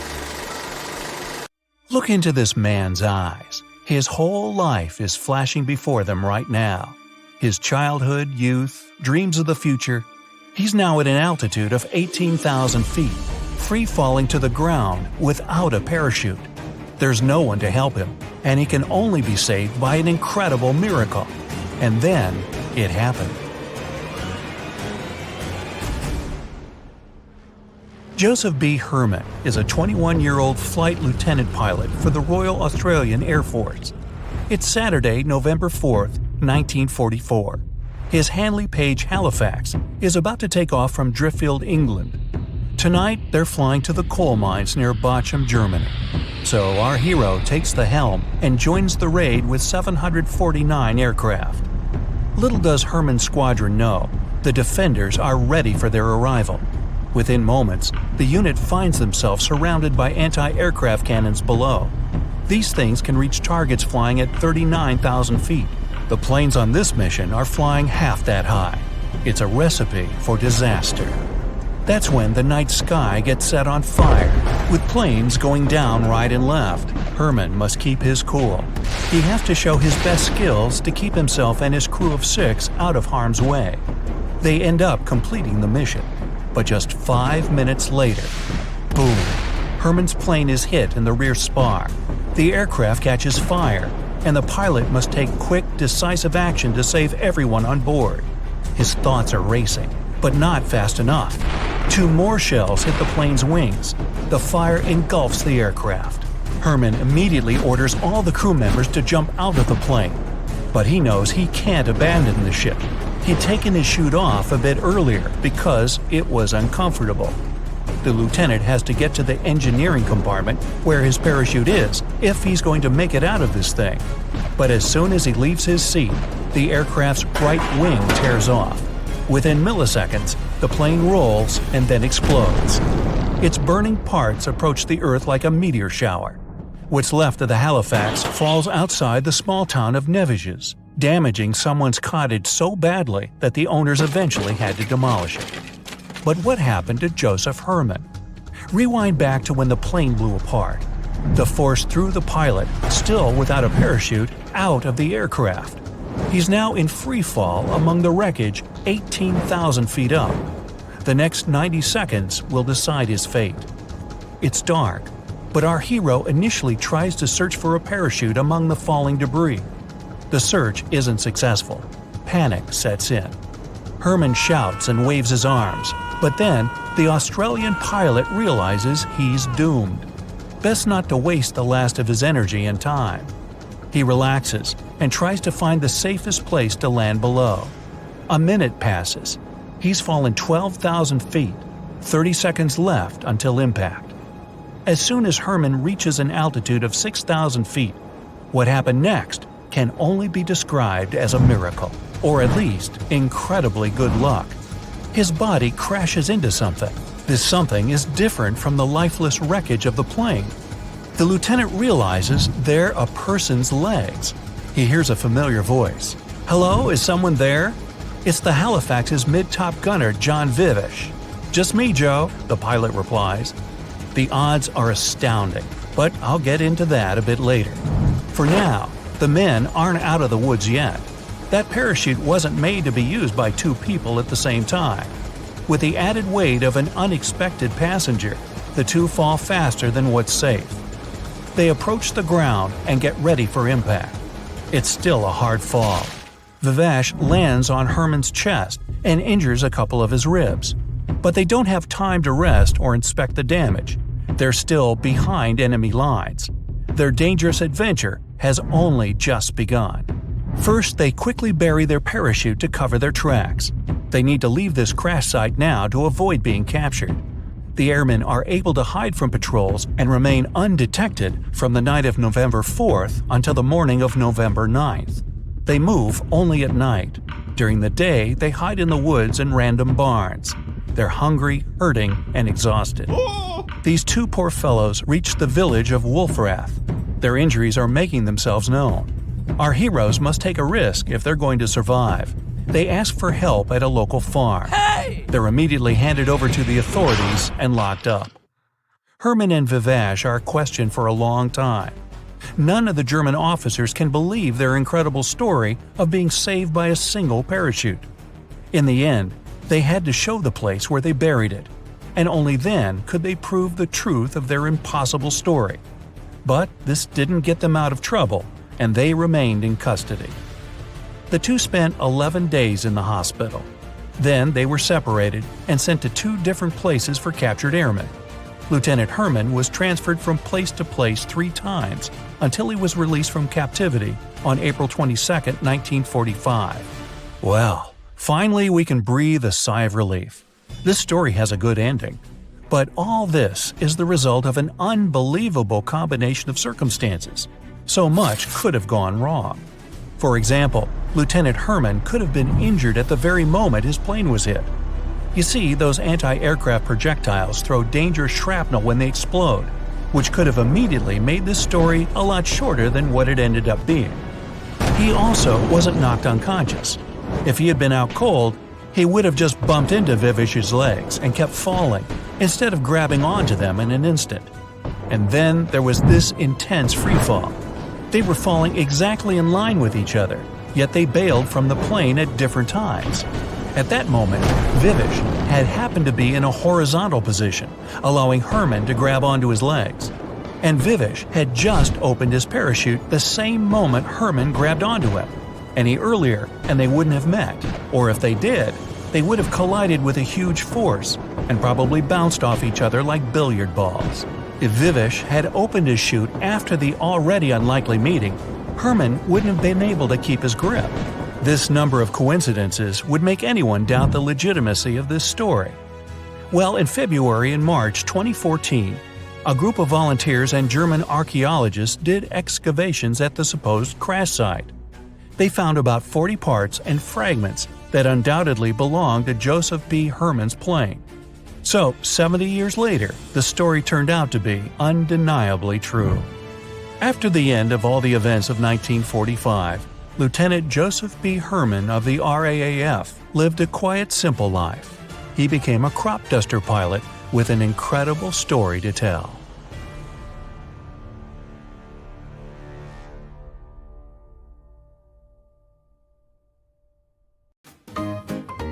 Her name is Lillian Boyer. Wait a minute, why is she standing on the wing of an airplane? Well, from 1921, Lillian made a living doing completely crazy mid-air stunts on planes. She really knew how to put on a good show, and she became famous all over the United States. But Lillian started her unusual career completely by accident. She was a regular 21-year-old waitress at a Chicago restaurant. That changed when 2 pilots named Elmer Partridge and Johnny Metzger became frequent customers there. One day, they offered Lillian a ride in their old biplane, a Curtiss JN-4D Jenny. She agreed, and they headed over to the local airport. Soon, Lillian was in the air. It was the first flight of her life, and she was incredibly excited. Flying didn't scare her at all. In fact, with a strong wind blowing in her face and the noise of the engine ringing in her ears, Lillian realized that planes were her calling. 4 days later, Partridge asked her if she wanted to take another flight. This time, Lillian decided to do something bold. When the plane was flying at 65 miles an hour, she got out of her seat and stood on the wing.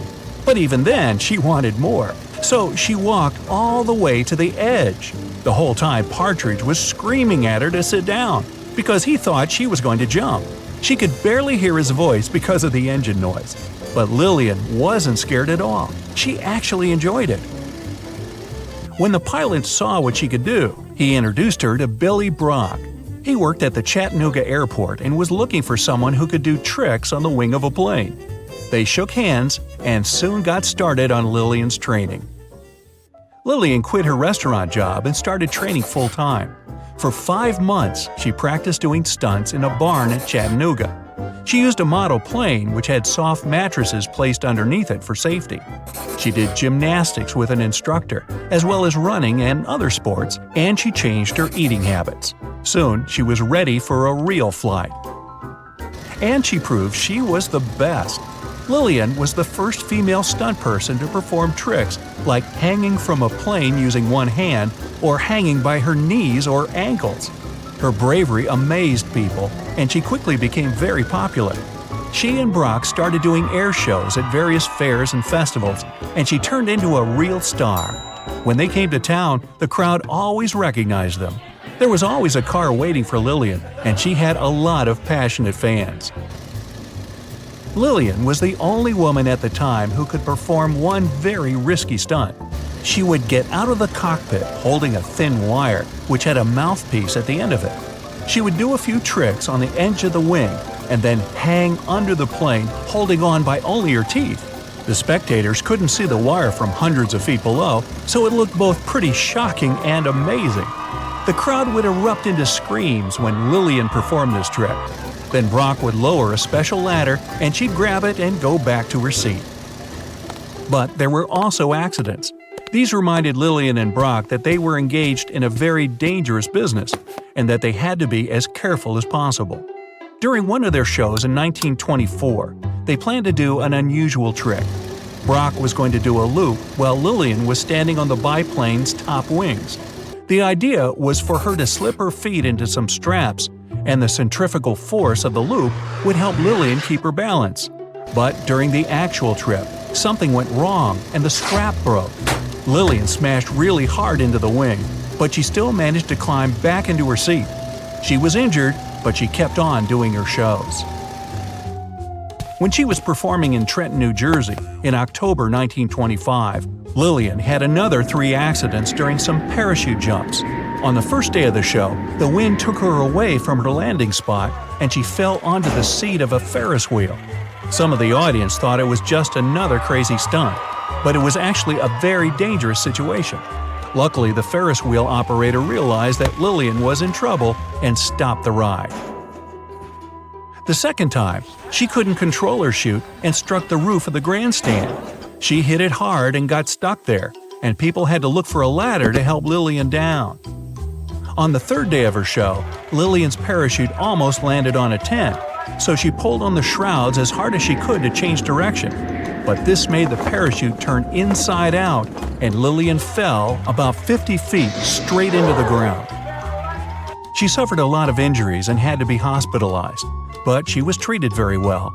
She was in the hospital for 2 months, and all of her bills were paid by an anonymous person.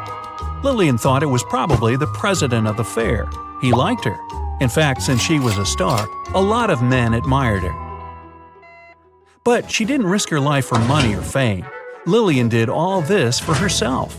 Brock got almost all the money from their performances, and that was her decision. They usually perform for 2 or 3 days straight, or even a whole week.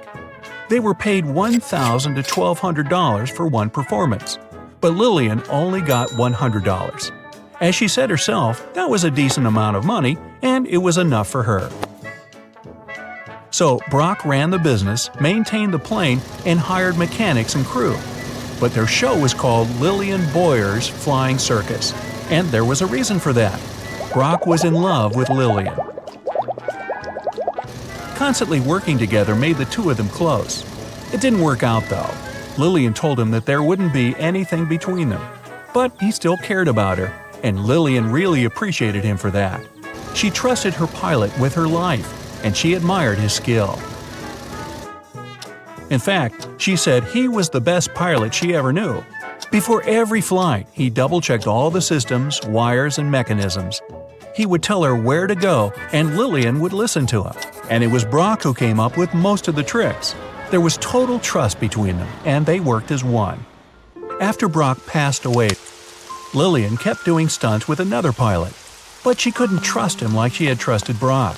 One of her signature tricks was switching from a car to a plane, but she never did it with the new pilot. During her stunt career between 1921 and 1928, Lillian performed 352 shows in 41 U.S. states and Canada.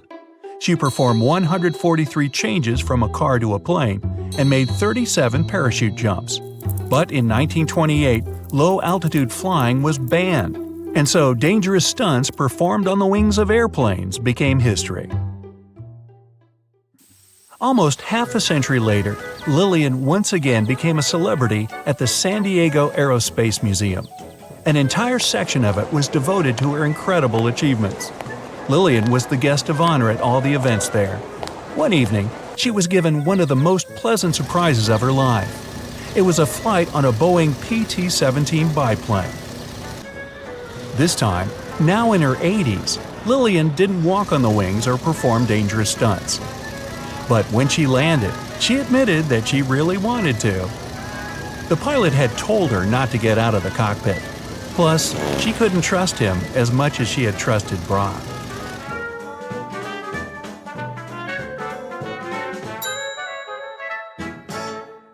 Hey, we all want to get from point A to point B in the quickest, most direct path possible. Agreed? Good. But if you ever wondered why there's no direct flight from your hometown to your destination, there's a reason. When deciding on a new route, airlines have smart analysts who decide what that route will be or if it'll even happen. They got two main questions to answer: how many people want to go there, and how much money are passengers willing to pay? Depending on those two factors, airlines can make new routes and drop existing ones. Distance means fuel, and fuel means money.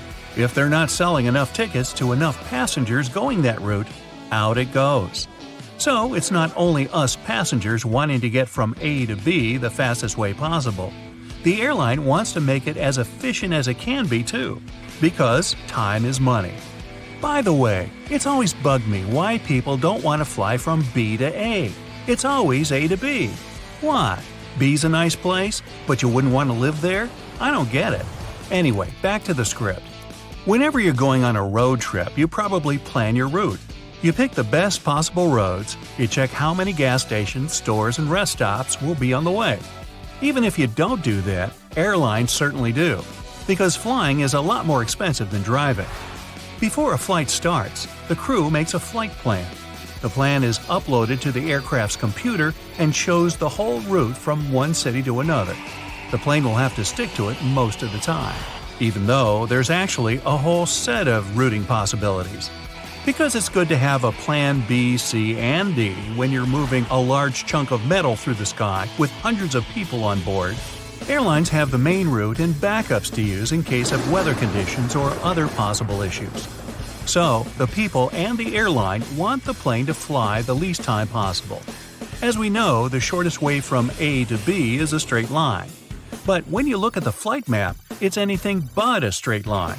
It's more of a rainbow shape across the globe. Why is that? Because showing our 3D Earth on a 2D map tricks your eye. Your plane really is flying in a straight line. Proof? If you take a string and connect, say, LA and Tokyo, you'll see it's as straight as lines get. But compare your string to the lines of latitude running across your globe. There it is, that rainbow.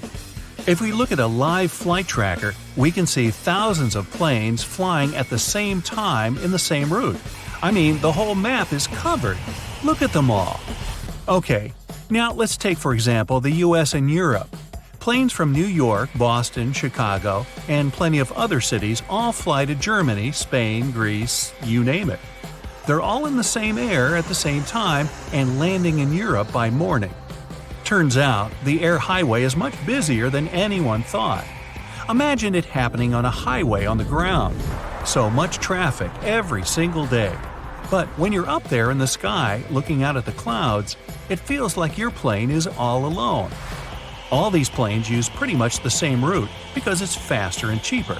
So how is it that thousands of aircraft, all basically on the same road, don't fly into each other? Well, the difference between the road and the sky is that the road is flat. Up there, thousands of feet above the ground, the space is 3D. So air travel takes perfect advantage of that. But you still have to coordinate all that movement, of course. Air traffic is managed by dispatchers who watch for planes and make sure they don't get closer than 3 miles to each other. Something that helps them do that is flight level regulations. All westbound flights stay at even-numbered altitudes. 34,000, 36,000 feet, you get it. All eastbound flights are at odd-numbered altitudes. 35,000 and 37,000 feet. Meaning there's at least 1,000 feet between planes flying towards each other. Doesn't sound like much when we're talking altitudes of tens of thousands of feet, but that's about the height of the Empire State Building. Some parts of the air have extremely high traffic because so many planes fly there every minute. Whenever an aircraft enters one of these super busy zones, it must follow a very specific route. But even in not-so-crowded zones, there are still thousands of planes. To share the sky safely, each must follow their own route that even has a specific name. And they have plenty of help staying on the right path. There are devices on the ground called fixed navigational aids, or nav aids for short. They send radio signals in the sky that an aircraft can pick up on. You also have waypoints that are simply geographical points on Earth. They're loaded into the GPS systems, and an aircraft must follow them. An airplane's whole route is basically flying from one waypoint to another, all the way to the destination place. Now, let's go back to that global flight tracker. Something else you'll notice is that planes mostly avoid flying over the ocean and large bodies of water, the Pacific Ocean in particular. Yes, you see some here and there because people do have to get to Hawaii somehow. But in general, everyone's flying around the Pacific, not over it. That's because it's a route that's preferably avoided. Whenever there's a nice path above the ground an aircraft can follow instead, it'll go for the ground. But that doesn't make any sense because flights over water are smoother. Turbulence is caused from hot air rising from the ground. When there's no ground below you and just vast water, the source disappears and you get a less bumpy flight. Still, flying over land is safer. It just comes down to more possibilities for emergency landing on the ground rather than, well, in the middle of the ocean. And planes that take those transoceanic flights are usually the big kind with 4 engines. It'd just be too dangerous for the ones with only 2 engines. Just imagine an engine fails, and that plane would have to rely on the one other engine it has. It's possible, just best avoid it. But big ones also prefer to have a safe place to land just in case. Now, show me an airport in the Pacific Ocean. Not many of them, huh? Hence, why everyone's flying around it. Another region that planes prefer to avoid is the Himalayas. Again, doesn't mean it never happens, just better not to. The Himalayan mountains are higher than 20,000 feet, with Mount Everest reaching 29,032 feet, just to be precise. Most planes fly at about 30,000 feet, and that's just way too close for comfort. Not to mention the winds are strong there, and mountains make it difficult to maneuver the aircraft. That, and there are almost no radar services in the Himalayas, so the pilot wouldn't be able to communicate with the ground. Also, an emergency landing is only possible on a flat surface. The Himalayan region is the exact opposite of that. Add to that, there's a risk of running out of oxygen in this already dangerous area. An airplane only has enough oxygen to last 20 minutes. Plenty of time for the pilot to lower to at least 10,000 feet to a safer altitude with more oxygen. But the Himalayas make that pretty much impossible because, well, mountains, poking up all over the place. You get the picture. Back to our flight tracker map. You'll also notice hardly any planes flying over the poles, except that one up in the Arctic. Hey, what are you doing there? Ah, Dubai, Seattle. Well, it's one of the very few. This route likely got a special approval, navigation system, and a unique set of preparations. The problem here is that the poles interfere with the navigation. Compasses there go berserk and are of no use. The Earth's North Pole has a very strong magnetic field that's constantly changing. The magnetic field moves, making true north different from what pilots see on their devices. If they're just a few degrees off course, it could end up costing them dearly over long distances. That's why very few planes actually fly over the Arctic. And forget about Antarctica, nobody's flying over it. Not that you're not allowed, it's just that almost 70% of Earth's land is in the Northern Hemisphere, and nearly 90% of the world population lives up there. Hey, the more you know. That's it for today. So hey, if you pacified your curiosity, then give the video a like and share it with your friends. Or if you want more, just click on these videos and stay on the bright side.